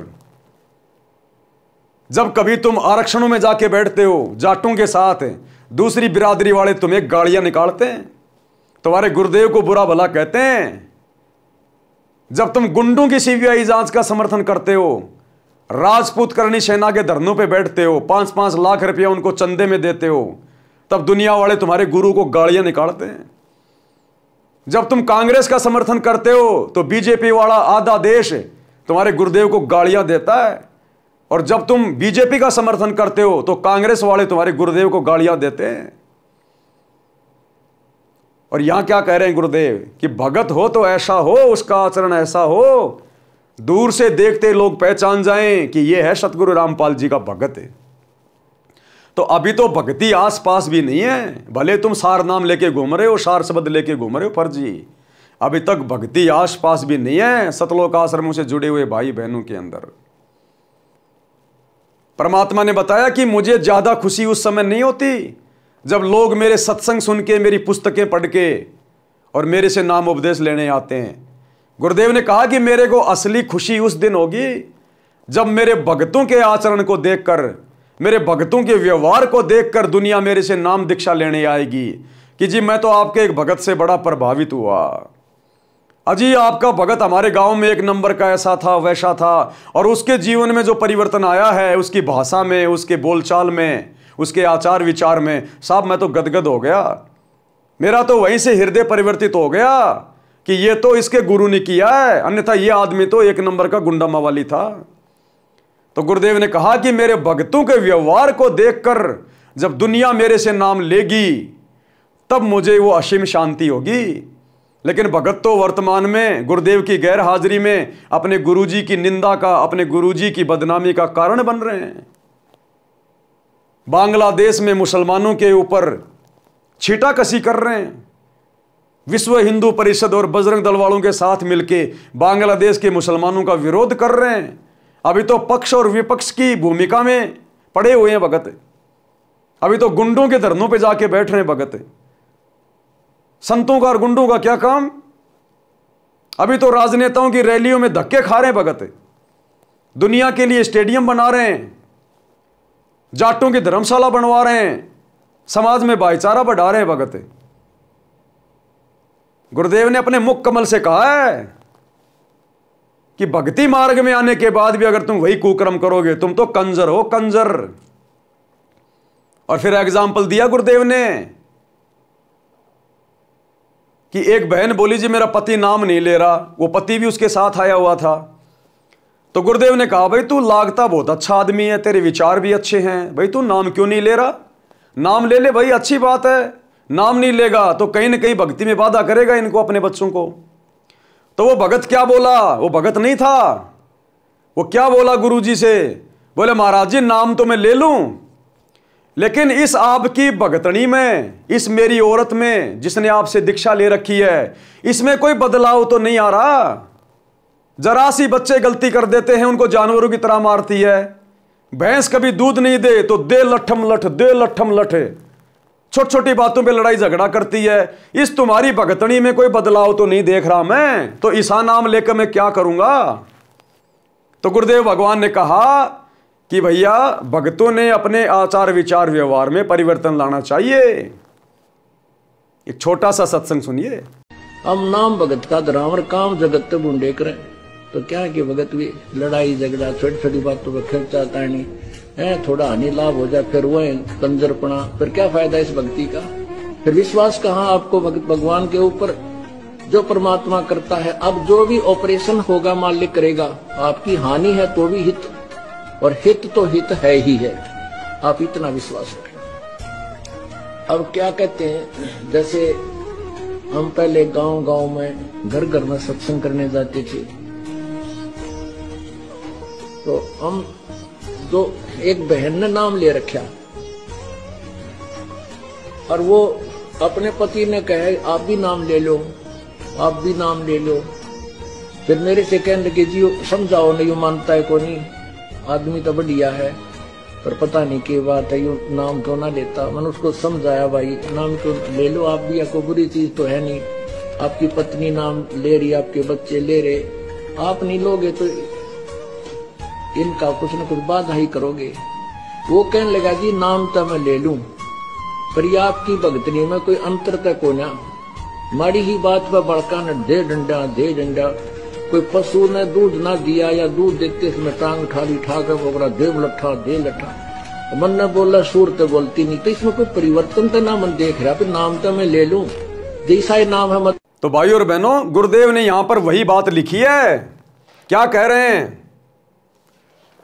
यानी गुरु का भगत बनकर प्रत्येक मर्यादा व आज्ञा का पालन करके जनता में उदाहरण बने कि भगत हो तो ऐसा जिससे गुरु जी की शिक्षा दीक्षा का परिणाम दूर से दिखाई दे। जैसे माथे पर तिलक दूर से दिखाई देता है, जो भगत की पहचान है। भगत की पहचान बाहरी आडंबर की बजाय क्रिया से करवाई जाए। शुभ कर्म करे, बुराइयों से बचे, श्वास के जाप की माला श्वास ऊं श्वास से अजप्पा जाप करे। सिर पर बड़े बालों की जटा के स्थान पर सतगुरु द्वारा बताई भक्ति की युक्ति को दृढ़ता से अपनाए। सिर पर बड़े बालों की बजाय परमात्मा संकेत कर रहे हैं सिख समाज से जुड़े हुए भक्तों के लिए कि अब वो पगड़ी की जरूरत नहीं है, वो बाल वाल कटवा लो, दाढ़ी वाड़ी कटवा लो, भगत बन के भक्ति करो। ये सरदारगिरी तुमने बहुत समय कर ली, क्या मिला तुम्हारे को? तो क्या कह रहे हैं गुरुदेव? सिर पर बड़े बालों की जटा के स्थान पर सतगुरु द्वारा बताई भक्ति की युक्ति को दृढ़ता से अपनाए। गुप्तांग पर केवल कोपीन से संयम नहीं रहता, संयम रहता है जति भाव अपनाने से, वो अपनाए। युवा स्त्री को देखकर मन में दोष ना आने दें, सत्य वचन बोलें। ये भगत का असली चोला यानी भगत दिखाई देने वाला वस्त्र है, क्योंकि सतगुरु तो भगत को अंदर से देखता है, बाहर से नहीं देखता। भगत के अंदर क्या चल रहा है, क्या दोष है, क्या विकार है, क्या सोच है, ये अंतर्यामी तो अंदर से जानता है कि अंदर से अभी हम कितने भगत हैं। सत्य ज्ञान से पता चलता है कि ये सत्य भक्ति कर रहा है या अपना जीवन गलत साधना में नष्ट कर रहा है। लोक लाज मर्याद जगत की तिणके जो तोड़ बगावे। संसार के व्यक्तियों के व्यंग्यों व लाज यानी शर्म के कारण भक्ति में बाधा ना आने दे। लोग चाहे कुछ भी कहें, कैसे ताने मारें, कुछ ही बात कहें, बन गया बाबा रामपाल का भगत, तेरा रामपाल बाबा ये है वो है, जेल में पड़ा है, फलाना है, दिखना है, कुछ भी कहें उनको कहने दो, उन्हें ज्ञान नहीं है, वो अभी नादान है। लेकिन हमें पता चल गया, हमने ज्ञान लिया है, हमने समझा सतगुरु को। तो जगत वालों के किसी भी प्रकार के तानों से, व्यंग से, लोकलाज से हमने शर्म नहीं करनी चाहिए, अपनी भक्ति नहीं त्यागनी चाहिए, मन में जरा संकोच भी नहीं आना चाहिए अपने गुरु जी के प्रति। संसार के व्यक्तियों के व्यंग्यों व लाज यानी शर्म के कारण भक्ति में बाधा ना आने दें। उस लोक लाज यानी ये शर्म की लोग क्या कहेंगे, मैं सत्संग में जाता हूं, दंडवत करता हूं, परंपरागत भक्ति त्याग दी है, इस लोक लाज को तिनके की तरह तोड़कर फेंक दे, यानी उसको बाधा ना बनने दे। कणक यानी सोना तथा कामिनी यानी सुंदर युवती को देखकर अपनी नीयत में दोष ना आने दे, उसे विष के तुल्य जाने, तब साधक अमरलोक में जा सकेगा। अपने इष्ट देव के प्रति पतिव्रता स्त्री की तरह समर्पित रहें। जो पतिव्रता पति से राती, आन पुरुष नहीं भाव है। अपने इष्ट देव के प्रति, तो अभी आपने गुरुदेव के मुख कमल से क्या सुना कि अपने ही गुरु को इष्ट मानकर भक्ति करनी है, अपने ही गुरु को इष्ट मानकर। एक बार फिर से सुन लीजिए। एक पति को छोड़कर आन में आस्था रखने वाली पत्नी को व्यभिचारिणी कहते हैं। तो अपने ही पति से हर इच्छा पूरी हो, उसी को पतिव्रता कहते। तो हम जब पतिव्रता पद पर आ जाएंगे तो परमात्मा कहते हैं पतिव्रता जमी पर जो जो धर है पावे, समर्थ झाड़ू देते है ना काटा लग जावे। ऐसा हंस, ऐसा भक्त जब अपने एक इष्ट पूर्ण परमात्मा पर अपने ही गुरु को इष्ट रूप में मानकर जब अपने जीवन रूपी सफर में प्रस्थान करता है, पर अपने ही गुरु को इष्ट रूप में मानकर जब अपने जीवन रूपी सफर में प्रस्थान करता है, पर अपने ही गुरु को इष्ट रूप में मानकर जब अपने जीवन रूपी सफर में प्रस्थान करता है रास्ते पर, तो परमात्मा उस जीवन रूपी सफर के पाप कर्म रूपी कांटों को बुहारना शुरू कर देता, उसके दुखों को खत्म करना शुरू कर देता है, झाड़ू देता चलता है कि मेरी प्यारी आत्मा के कांटा ना लग जाए। तो क्या कहा गुरुदेव ने? अपने ही गुरु को इष्ट मान के पूजा करनी है। और यहां क्या कह रहे हैं? अपने इष्ट देव के प्रति पतिव्रता स्त्री की तरह समर्पित रहें, यानी अपने इष्ट अपने गुरु जी के अलावा किसी और को ना पूजें। अब वो दाढ़ी मूछ वाला नकली कबीर, उसको छोड़ दें। जून के महीने में उसका कबीर प्रकट दिवस मनाना छोड़ दें। अपने इष्ट देव यानी सतगुरु के प्रति पतिव्रता स्त्री की तरह समर्पित रहें। जैसे पतिव्रता स्त्री अपने पति के अतिरिक्त अन्य किसी पुरुष को पति रूप में इच्छा नहीं करती। चाहे कितना ही सुंदर व धनवान हो, अपने परमात्मा की भक्ति को कभी ना भूलें। लोग दिखावा न करके हृदय से मन मन में श्वास श्वास से परमात्मा के नाम का सुमरण करता रहे। भगत से तात्पर्य है कि स्त्री या पुरुष कोई भी हो, जैसे पतिव्रता स्त्री अपने मायके घर चली जाती है तो वह परिवार को पता नहीं लगने देती कि वह अपने पति को याद करती है। इस प्रकार साधक अपना ध्यान प्रभु चिंतन में लगाए। कौन से प्रभु के चिंतन में? सतगुरु रामपाल जी प्रभु के चिंतन में, अपने इष्ट के चिंतन में। पूर्ण सतगुरु से सत्य भक्ति प्राप्त करने के पश्चात कोई भगत की निंदा करता है तो बुरा ना माने। निंदा स्तुति मान बढ़ाई, मन से मार गिरावे। पूर्ण सतगुरु से सत्य भक्ति प्राप्त करके कोई भगत की निंदा करता है तो बुरा ना माने। यदि कोई प्रशंसा करता है तो उससे प्रभावित ना हो। सत्य भक्ति शास्त्र अनुसार विधि विधान से करते हैं तो साधक को कुछ सिद्धियां प्राप्त हो जाती हैं जो मोक्ष में सहायक नहीं होती। इस भक्ति मार्ग में सिद्धियां हमारी दुश्मन है, दुश्मन। यदि हमने किसी को दुआ दे दी, किसी को बद्दुआ दे दी, हमारी भक्ति नष्ट होगी। जो मोक्ष में सहायक नहीं है वे संख्या में 8 हैं। उनके द्वारा साधक किसी को हानि किसी को लाभ देकर अपनी भक्ति नष्ट करता है। वह चमत्कार दिखाकर प्रसिद्ध हो जाता है परंतु उसका भविष्य नरक बन जाता है। पशु पक्षियों की योनियों को प्राप्त करता है। जैसे ये धीरेन्द्र शास्त्री बागेश्वर वाला, इसको एक छोटी सी सिद्धि प्राप्त है। एक सिद्धि मनवर्ती बतावे, यानी सामने वाले के मन में क्या चल रहा है वो बता देना। परमात्मा कहते हैं जीवन नरक बन जाएगा, आगे गधा कुत्ता शुअर बन के घूमेगा, पशु पक्षियों की योनियों में जाएगा। वर्तमान में तो झूठी महिमा प्राप्त कर रहा है, लेकिन ये झूठी महिमा कब तक शरीर छूटेगा उसके बाद क्या होगा? सीधे 84 लाख योनि नरक। परंतु उसका भविष्य नरक बन जाता है, पशु पक्षियों की योनियों को प्राप्त करता है। इसलिए मोक्ष प्राप्ति की इच्छा करते हुए साधक इन अष्ट सिद्धियों वाली फोकट प्रभुता में नाट के इनको त्याग कर मोक्ष प्राप्ति के उद्देश्य से इनके आगे की आशा करे, आगे को बढ़े। इस पृथ्वी लोक के धन वैभव राज संपत्ति की अनेकों इच्छाओं रूपी नदी को रोके, आशा नदी उलट कर रोके। यानी इस पृथ्वी लोक की, इस काल लोक की किसी भी धन दौलत की, राज्य प्राप्ति की या संपत्ति की या और भी कोई इच्छाएं हैं, उन इच्छाओं रूपी नदी को रोको।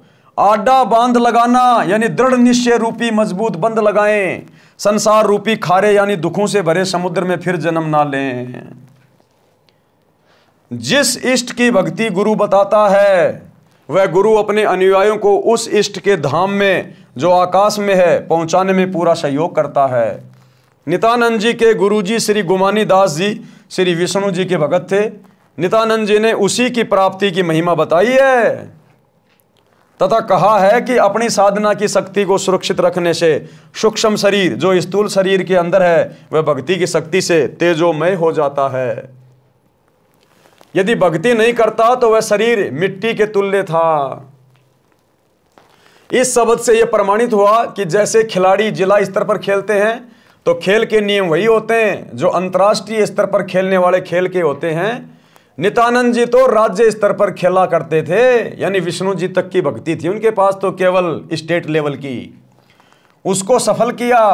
हम परमात्मा कबीर जी को इष्ट मानकर, किसको? अपने गुरु को इष्ट मानकर हम परमात्मा कबीर जी को इष्ट मानकर भक्ति करते हैं। नियम वही है, हम अंतर्राष्ट्रीय स्तर के खिलाड़ी हैं, यानी हम सतलोक की भक्ति कर रहे हैं। संत नित्यानंद जी ने अपने जीवन के अंतिम दिन जटेला तालाब पर भक्ति करके व्यतीत किए। जटेला तालाब भिवानी जिले की तहसील दादरी में कई गांवों की सीमा पर बना है। गांव माजरा, बिगोवा, बास आदि आदि की सीमा पर है। संत नित्यानंद जी श्री विष्णु श्री कृष्ण जी की भक्ति करते थे। उनके गुरु श्री गुमानी दास जी दिल्ली के संत श्री चरण दास वैष्णव के शिष्य थे। पाठक जन पढ़ें सृष्टि रचना इसी पुस्तक के पेज नंबर 254 पर। आप जी को ज्ञान होगा कि संत नित्यानंद जी को किस श्रेणी का मोक्ष प्राप्त हुआ।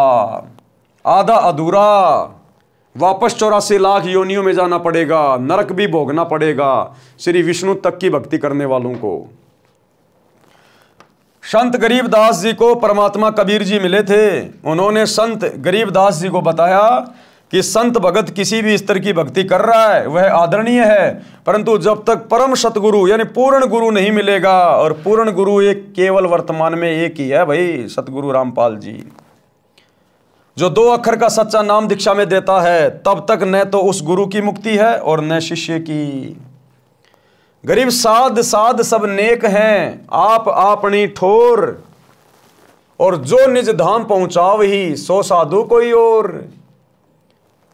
गरीब साध हमारे सगे हैं, ना काहू को दोष, जो सारनाम बतावई सो साधु सिरपोश। जो सारनाम बताएगा वही साधु पूजा के योग्य है, सिर पर रखने योग्य है, अति सम्माननीय है, पूजनीय है। शब्दार्थ, संत गरीबदास जी ने कहा है कि जो परमात्मा का सत्य मार्ग बताते हैं वे संत अच्छी आत्माएं हैं। उनका उद्देश्य गलत नहीं है।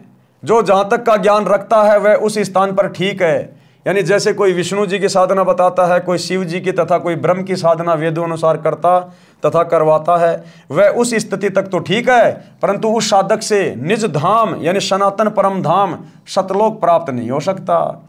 जो संत सतलोक प्राप्ति का मार्गदर्शन करते हैं वे संत उपरोक्त संतों से भिन्न हैं।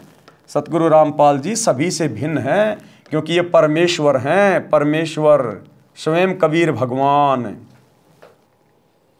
जो संत परमात्मा के लिए प्रयत्नशील हैं वे सब संत अपने सगे यानी रिश्तेदार हैं, हमारे खास साथी हैं। इनको हम दोष नहीं देते, क्योंकि इनको पूर्ण मोक्ष मंत्र सारनाम का ज्ञान नहीं है।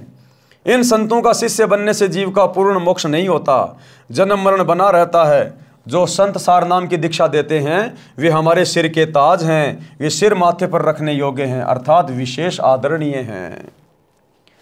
श्री विष्णु जी का स्वयं जन्म मरण रहता है तो उपासक को वह मोक्ष नहीं मिल सकता। जो गीता अध्याय 15 श्लोक 4 में कहा है कि तत्वदर्शी संत से तत्व ज्ञान प्राप्ति के पश्चात परमेश्वर के उस परम पद की खोज करनी चाहिए, जहां जाने के पश्चात भगत फिर लौटकर संसार में कभी नहीं आता। केवल उस परमेश्वर की भक्ति करो जिससे संसार रूपी वृक्ष की रचना की है। किस परमेश्वर की? उस परमेश्वर की भक्ति करो जिसने संसार रूपी वृक्ष की रचना की है।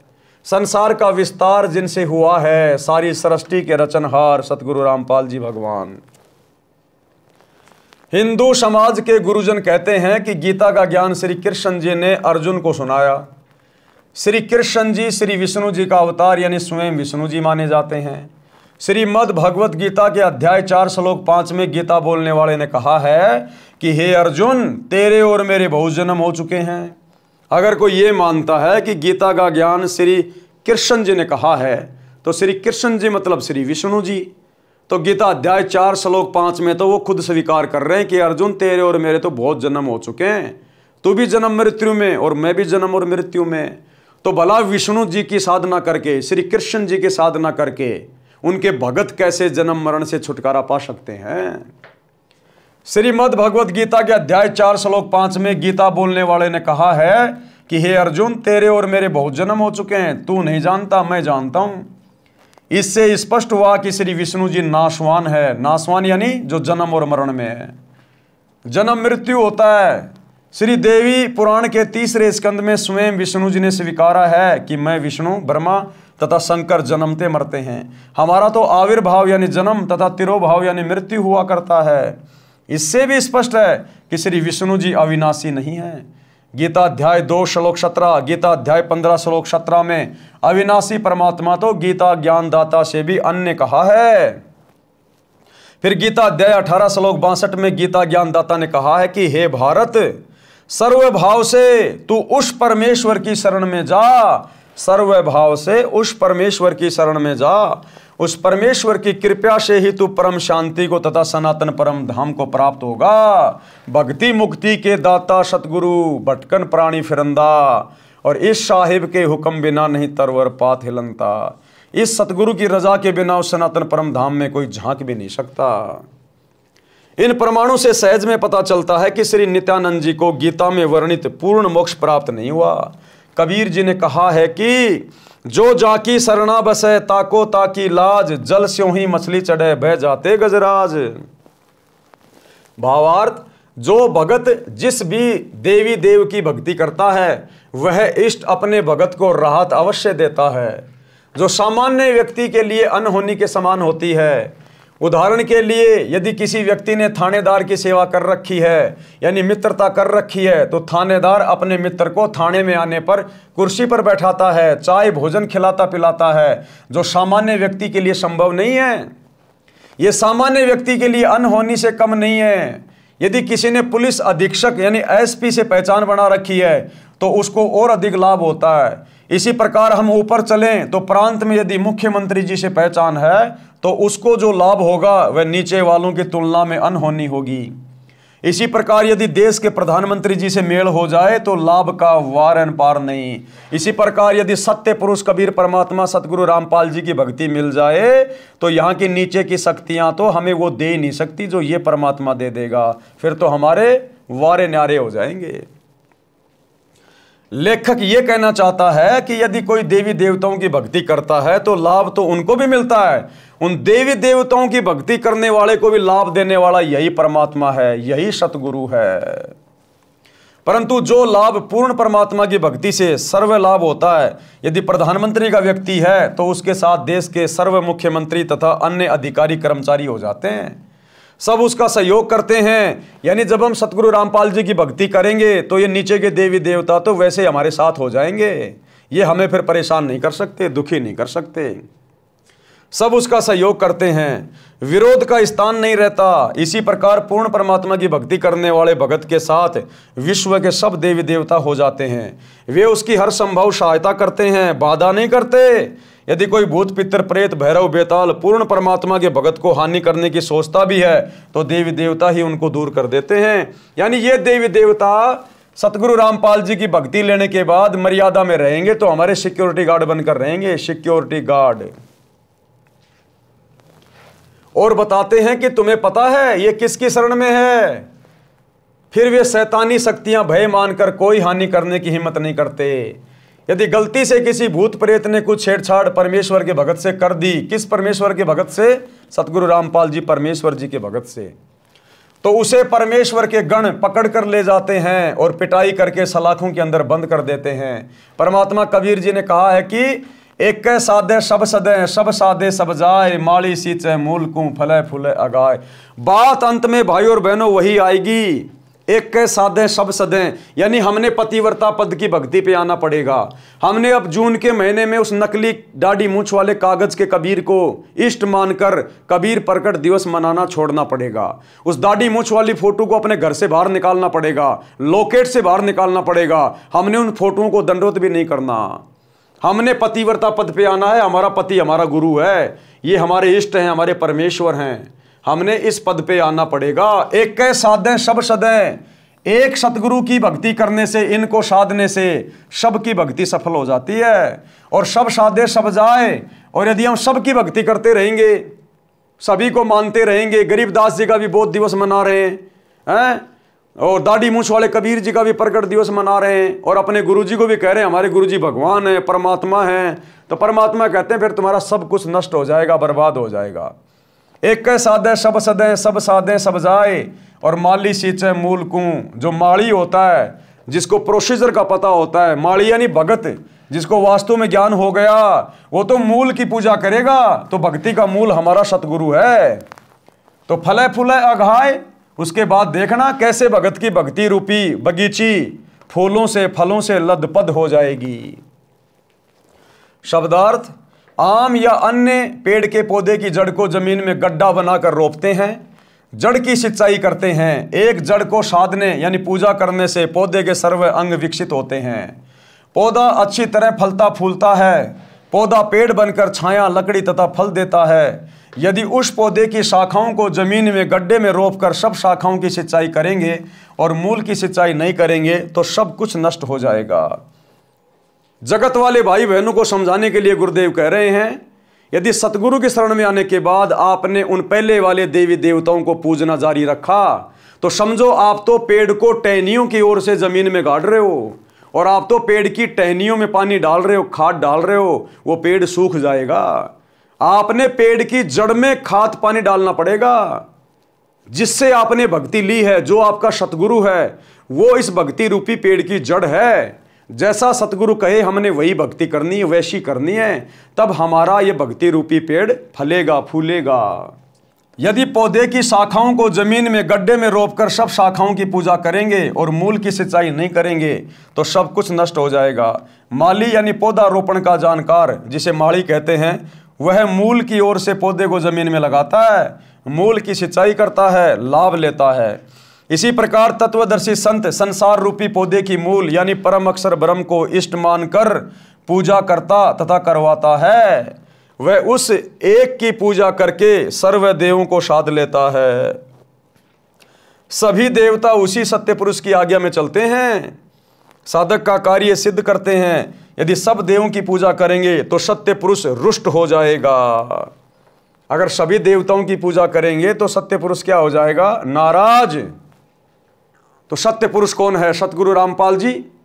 और उनके रहते सहते यदि हम गरीबदास जी का बोध दिवस मनाएंगे इस भक्ति में आने के बाद, दाढ़ी मूछ वाली मुर्दा फोटो को भगवान मान के इष्ट मान के पूजेंगे, कबीर प्रकट दिवस मनाएंगे, तो भाई परमात्मा नाराज होगा, रुष्ट होगा। यदि सब देवों की पूजा करेंगे तो सत्य पुरुष रुष्ट हो जाएगा।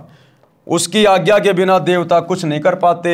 यानी साधक की साधना शास्त्र के विरुद्ध होने के कारण कुछ लाभ नहीं मिलता। इसलिए पूर्ण परमात्मा की भक्ति करें। वर्तमान में मेरे रामपाल दास के अतिरिक्त विश्व में किसी को सत्ज्ञान नहीं है। आप आएं और दीक्षा लेकर अपना तथा परिवार का कल्याण करवाएं। ये तो स्वयं सिद्ध है भाई और बहनों।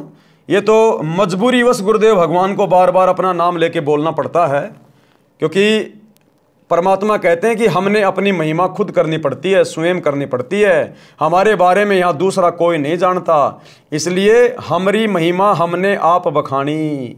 परमात्मा कहते हैं हमें अपनी महिमा स्वयं ही बतानी पड़ती है कि हमारे समान और किसी को ज्ञान नहीं है। तो भाई और बहनों, अब आप और हमारी तो समझ में आ जानी चाहिए कि सतगुरु रामपाल जी के अलावा धरती पर जीव आत्मा का ठिकाना नहीं है, कहीं ठोर ठिकाना नहीं है। अगला जन्म यदि सत भक्ति शुरू नहीं की तो सीधा 84 लाख योनियों से शुरू होगा। गधे कुत्ते सूअर के जन्म मिलेंगे। अब आगे गुरुदेव भगवान हमें कथा सुना रहे हैं, मनीराम कथावाचक पंडित जी की कहानी। यानी कौन अधिकारी है, कौन अधिकारी नहीं है, भक्ति कैसे करनी है, क्या है। एक मनीराम नाम के पंडित जी की कथा सुना रहे हैं। मनीराम नाम का कथावाचक पंडित प्रसिद्ध था। हरियाणा के एक गांव में रामायण की कथा का आयोजन किया। रामायण की कथा अधिक से अधिक 11 दिन में संपूर्ण हो जाती है। मनीराम पंडित जी ने 30 दिन में संपूर्ण की। धन के लालच में, पैसे के लालच में कि रोज चढ़ावा आएगा। विचार किया था कि अधिक दिन कथा चलेगी तो प्रतिदिन दान आएगा, इस प्रकार अधिक दक्षिणा प्राप्त होगी। 30 दिन की कथा में मनीराम पंडित जी को 30 रुपये ही प्राप्त हुए। गांव के कुछ व्यक्तियों ने जिस दिन मनीराम ने कथा का समापन करना था उस दिन उसी समय दिल्ली से नाचने गाने वाली प्रसिद्ध नर्तिका चंपा कली का नाच गाना करा दिया। सारा गांव नाच गाना देखने सुनने उमड़ पड़ा। 2 घंटे में चंपा कली को 500 रुपये मिले और मनीराम जी को 30 दिन में कुल 30 रुपये प्राप्त हुए। पंडित जी के दुख का कोई वार पार नहीं रहा। रास्ते में गांव छुड़ानी था। मनीराम जी को पता था कि यहाँ गरीबदास जी परम संत रहते हैं, उनसे मिलकर आगे चलूँगा। संत गरीबदास जी के पास गांव तथा आसपास के गांव के 10-12 भगत बैठे थे। उसी समय पंडित मनीराम जी पहुँच गए। संत गरीबदास जी से राम राम किया। संत गरीबदास जी ने भी राम राम कहा तथा उचित आसन देकर बैठाया। कुशल मंगल पूछा तो मनीराम जी बोले, हे महाराज, कलयुग का पैरा यानी समय आ गया, धर्म का नाश हो लिया है, जान गेड़ा लिया, अर्थात जनता का धर्म के प्रति भाव समाप्त हो चुका है, धरती आसमान फट जाएं तो भी आश्चर्य की बात नहीं है। उपस्थित भक्तों ने पूछा कि हे पंडित जी, ऐसी क्या बात हो गई? मनीराम जी बोले कि क्या बताऊं, संत गरीबदास जी तो सब जानते हैं। भक्तों ने पूछा कि हे महाराज जी, ऐसी क्या बात हो गई जिससे पंडित जी को ठेस लगी है? संत गरीबदास जी ने कहा कि गरीब फूटी आंख विवेक की, अंधा है जगदीश, और चंपा कली को 500 मनीराम को 30। कि भाई असल राम कहानी ये है। दुख पंडित जी को इस बात का है कि इनकी इच्छा अनुसार इनको दक्षिणा नहीं मिली। भावार्थ, जिस जगदीश नाम के व्यक्ति ने जानबूझकर शरारत करके मनीराम जी की कथा के भोग लगने वाले दिन नाचने गाने वाली चंपाकली का प्रोग्राम कराया था, वह ज्ञान नेत्रहीन अंधा है। गांव के व्यक्तियों का भी विवेक, सोच विचार की आंखें फूटी हैं, यानी उन्होंने भी विचार नहीं किया कि धर्म कथा चल रही है, उसका विरोध ऐसे अभद्र तरीके से नहीं करना चाहिए था। हे भक्तों, मनीराम जी ने 11 दिन में संपूर्ण होने वाली कथा को अधिक दक्षिणा प्राप्त करने के लालचवश 30 दिन तक खींचा। गांव के कुछ शरारती व्यक्ति भी मनीराम जी के उद्देश्य से परिचित थे, जिस कारण से उन्होंने पंडित जी को सबक सिखाने के लिए नाचने वाली को बुलाकर महापाप किया है। यह सच्चाई संत गरीबदास जी के मुख से सुनकर मनीराम जी के आश्चर्य का ठिकाना नहीं था। अब मनीराम ने सोचा कि मैंने किसी को बताया नहीं, अखबार में आई नहीं, टीवी चैनल उस समय थे नहीं, और ना कोई मोबाइल थे उस समय कि भाई किसी ने गरीबदास जी को पहले बता दिया होगा। अब मनीराम ने देखा ये बात तो मुझे पता है, और मेरे दुख को, मेरे मन की बात को और ये महाराज जी जान गए, ये तो अंतर्यामी है। चरणों में गिर गया उसी समय। वह सोच रहा था कि आज 11:30 बजे भोग लगाकर मैं सीधा यहां पहुंचाऊं। संत गरीबदास जी को कैसे पता चला? ये तो परमात्मा है। भाई, जब संत गरीबदास जी परमात्मा हो सकते हैं तो सतगुरु रामपाल जी के परमात्मा होने में फिर क्या संदेह है? वही सेम टू सेम लीला गरीबदास जी ने की, वही सेम टू सेम लीला सतगुरु रामपाल जी कर रहे हैं। गरीबदास जी भी हरियाणा में आए, सतगुरु रामपाल जी भी हरियाणा में आए। गरीबदास जी भी जाट किसान परिवार में, सतगुरु रामपाल जी भी जाट किसान परिवार में। गरीबदास जी ने भी शादी करने की लीला की, सतगुरु रामपाल जी ने भी शादी करने की लीला की। गरीबदास जी के भी 6 संतान, सतगुरु रामपाल जी के भी 4 संतान। और गरीबदास जी भी सामान्य वेशभूषा में, सतगुरु रामपाल जी भी सामान्य वेशभूषा में। और शरीर छोड़ने के बाद में लोगों को पता चला, जब उनकी चिता से अस्थियां नहीं मिली, तब पता चला ये तो परमात्मा है। परमात्मा तो वही लीला तो सतगुरु रामपाल जी भगवान कर रहे हैं। गरीबदास जी ने वो ग्रंथ साहिब लिखा, सतगुरु रामपाल जी उसी ग्रंथ साहिब का जिसमें पूरे विश्व की भाषाओं का समावेश है, आज उसका खुलासा कर रहे हैं। तो भाई इनके परमात्मा होने में फिर क्या संदेह हो गया? ये तो कॉमन सेंस की बात है। संत गरीबदास जी को कैसे पता चला ये तो परमात्मा है? सब जानते हैं। मनीराम आसन से उठा और संत गरीबदास जी के चरणों में गिर गया और बोला, प्रभु आपने सच कहा है कि मैंने भी लालचवश कथा को लंबा खींचा था, आप तो जानी जान हो। हे प्रभु, धर्म कर्म तथा जीने की सच्ची राह दिखाइए। तब संत गरीबदास जी ने सत्संग करके उस पुण्यात्मा मनीराम जी को बताया कि फिर मनीराम जी को परमात्मा ने कथा सुनाई, उसको सत्य से परिचित कराया कि पंडित जी तुम कथा करने के अधिकारी नहीं हो। अरे द्वापर युग में राजा परीक्षित को 7 दिन की भागवत की कथा सुनाने के लिए जब कहा गया कि भाई 7 दिन बाद इसको तक्षक नाग डसेगा और 7 दिन तक इसकी सुरती ऊपर के लोकों में लगाओ, बैकुंठ में लगाओ इसको भागवत की कथा सुना के, क्योंकि जहां आशा तहां भाषा होई, मन कर्म वचन सुमरियो सोई। वो कथा इसलिए सुनाई जा रही थी ताकि इसका ध्यान ऊपर जाए, यही राजपाट में बेटा बेटियों में ना रहे, नहीं तो यहीं पे कुत्ता बन के आएगा वापस।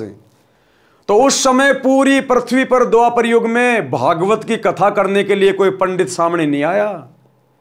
वेद व्यास जी जिन्होंने खुद वो लिखी थी, उन्होंने भी हाथ खड़े कर दिए कि भैया मैं ये कथा करने का अधिकारी नहीं। और आज ये ऐरे गहरे नथु बैरे, जिनके सिर ना पैर, जिनके ज्ञान का कोई सिर ना पैर हैं, ये धीरेन्द्र शास्त्री, अनिरुद्धाचार्य, देवकीनंद ठाकुर, प्रेमानंद, हैं ये दुनिया भर के लोग ले लेके भागवत और ये कथाएं कर रहे हैं। अरे द्वापर युग में किसी पंडित ने हाँ नहीं भरी, किसी धर्म गुरु ने हाँ नहीं भरी, और तुम कलयुग के पंडितों जानते कुछ भी नहीं, ABCD भी नहीं जानते भक्ति और भगवान की। तुम्हारा आचरण, तुम्हारा धर्म, तुम्हारा कर्म सब कुछ शास्त्रों के खिलाफ है।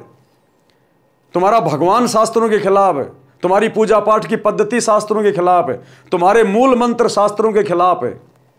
तुम कहां से अधिकारी हो जो ले लेके पोथियां बैठ जाते हो, आश्रम खोल खोल के बैठ गए, दुनिया को लूट रहे हो, ठग रहे हो, भक्ति और भगवान से दूर कर रहे हो, काल की गोद में नरक में भेज रहे हो।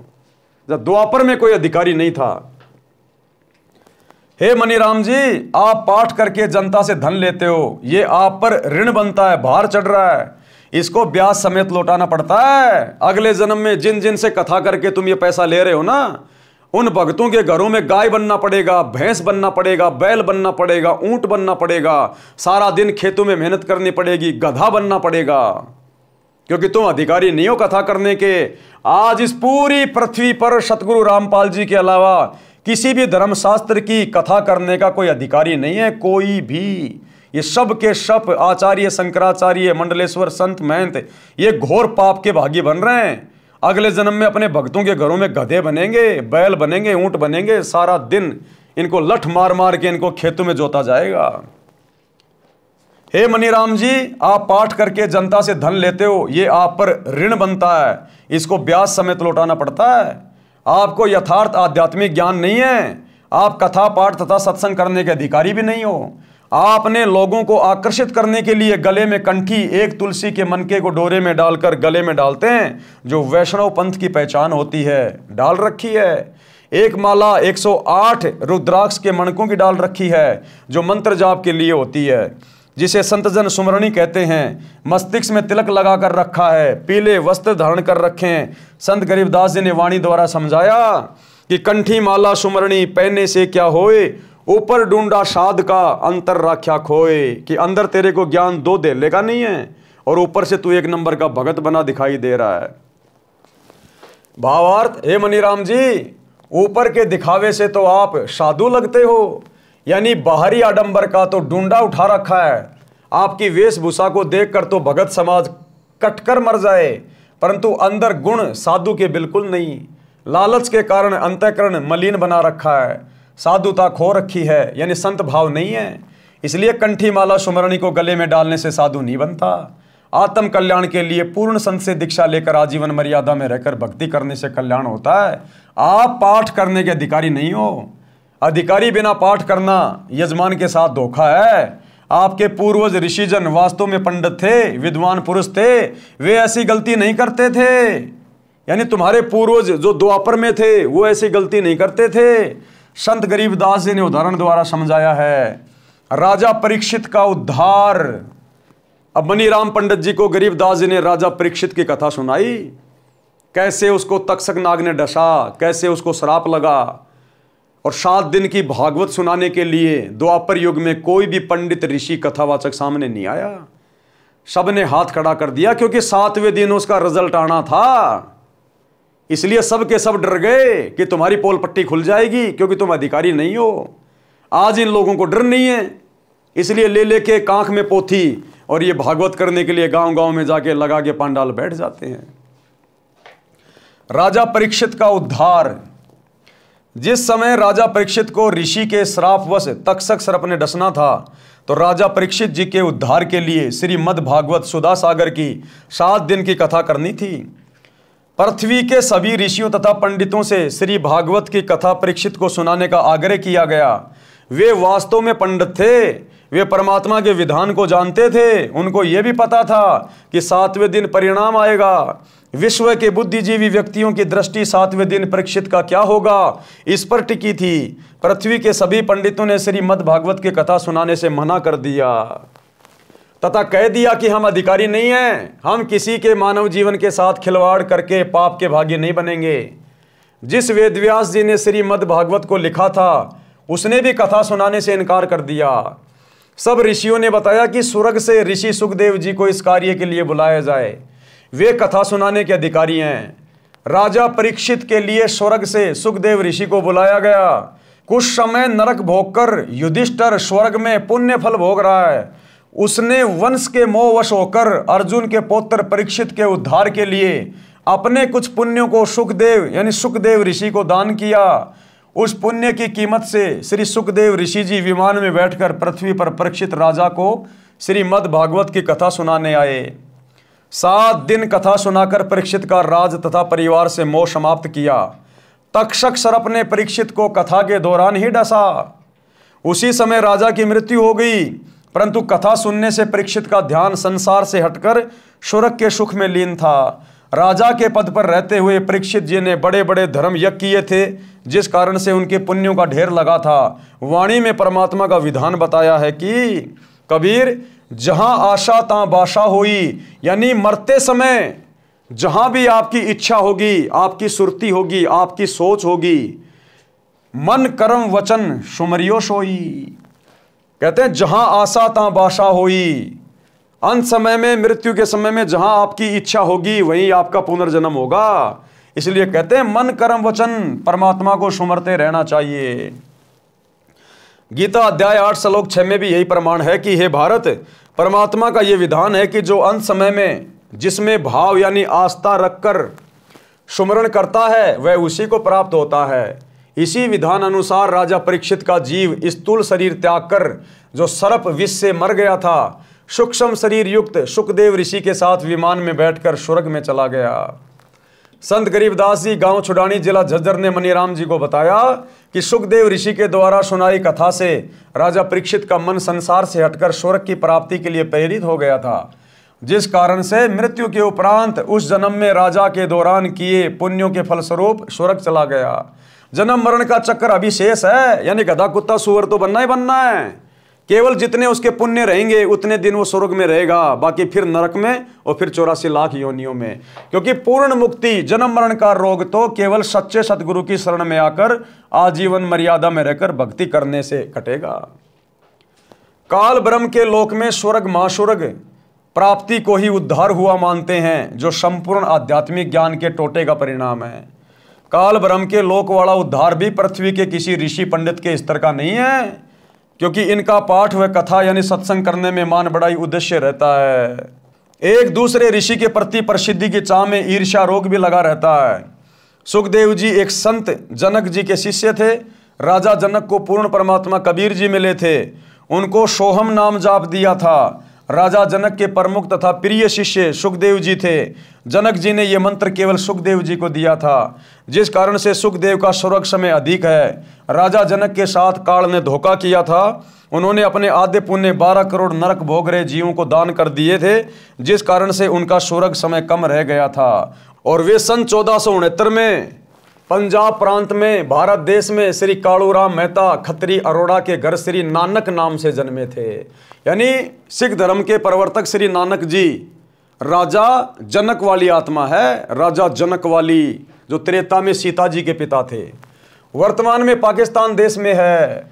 सुखदेव जी को पृथ्वी पर किसी से कोई द्वेष तथा ईर्ष्या या मान बढ़ाई की चाह नहीं थी। उनके द्वारा सुनाई कथा का प्रभाव परीक्षित के मन पर पड़ा, जिस कारण से उनका स्वर्गवास हुआ। यदि अन्य ऋषि कथा करता तो राजा का मन राज व परिवार में रह जाता, उनका पुनः जन्म पृथ्वी पर होता, पुण्यों को राजा बनकर नष्ट करता।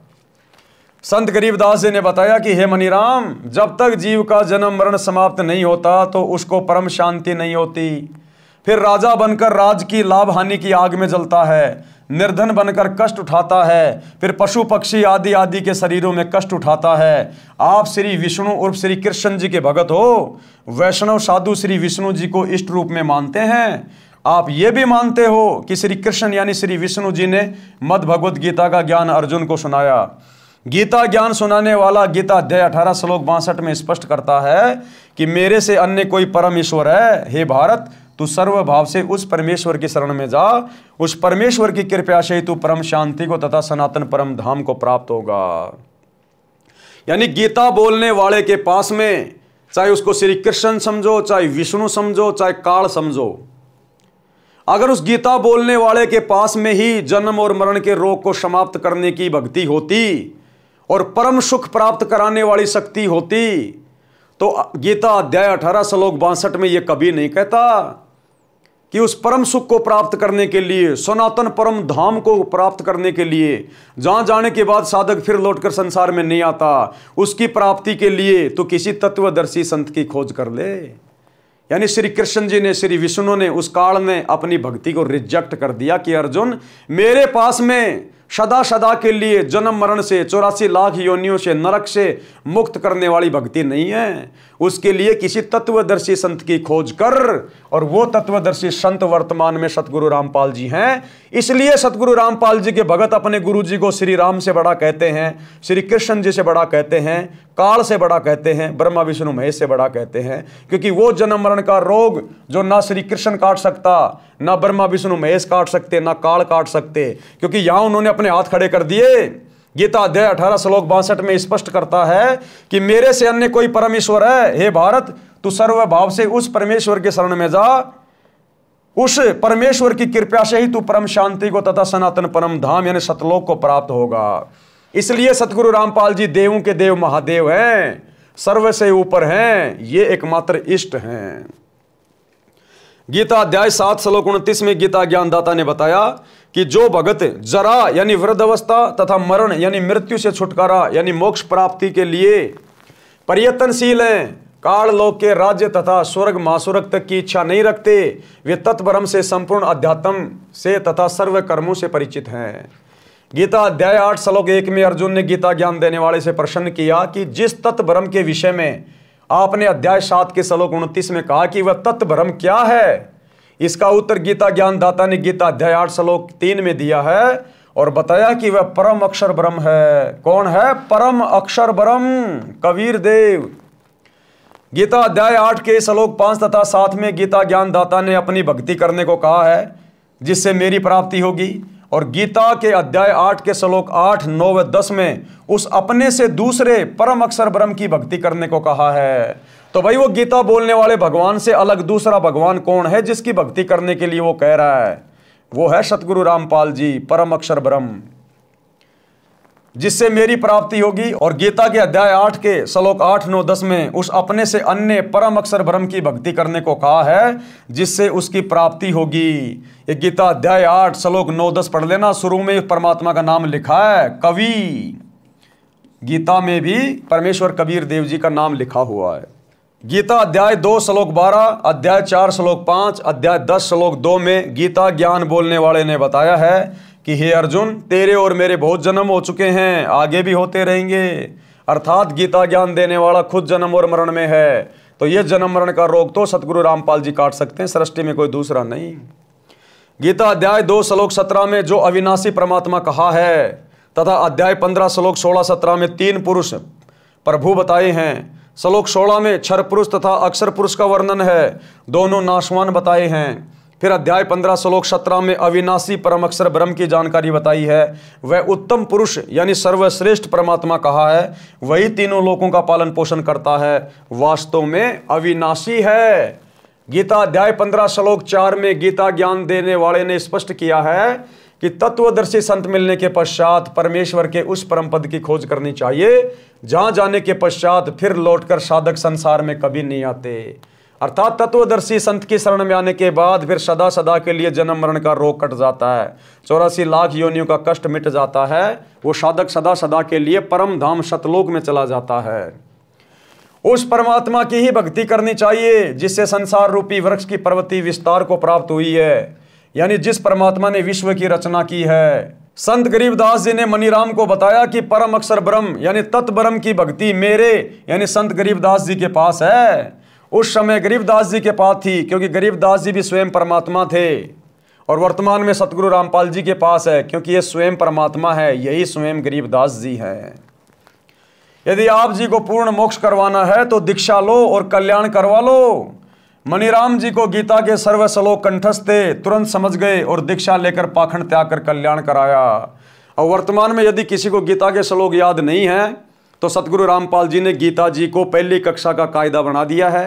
आप YouTube पर जाकर उनके सत्संग सुन सकते हैं, बहुत अच्छे से गीता जी को समझ सकते हैं, चारों वेदों को समझ सकते हैं, जो कि हिंदू समाज के लिए पहाड़ से कम नहीं है। लेकिन सतगुरु रामपाल जी ने अपने तत्व ज्ञान से पुस्तकें लिखकर सत्संग बना बना कर पहली कक्षा की पुस्तकें बना दी है। इतना आसान कर दिया गीता, वेद, कुरान, पुराण, बाइबल को समझना। तो भाई और बहनों, आज के वीडियो में हम केवल इतना ही लेंगे। अगले वीडियो में पंडित की परिभाषा क्या होती है हम यहाँ से शुरू करेंगे। तो कल रात्रि 8 बजे सभी भाई बहन फिर से जुड़िए। तब तक गुरुदेव भगवान हम सबको आज्ञा दें, इजाज़त दें, आशीर्वाद दें, सद्बुद्धि दें। बंदी छोड़ सतगुरु रामपाल जी भगवान की जय हो।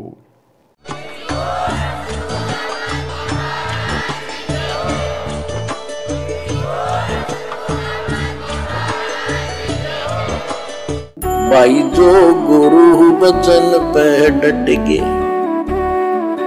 कट गे फंद 84 के, कट गे फंद 84 के, कट गे फंद 84 के।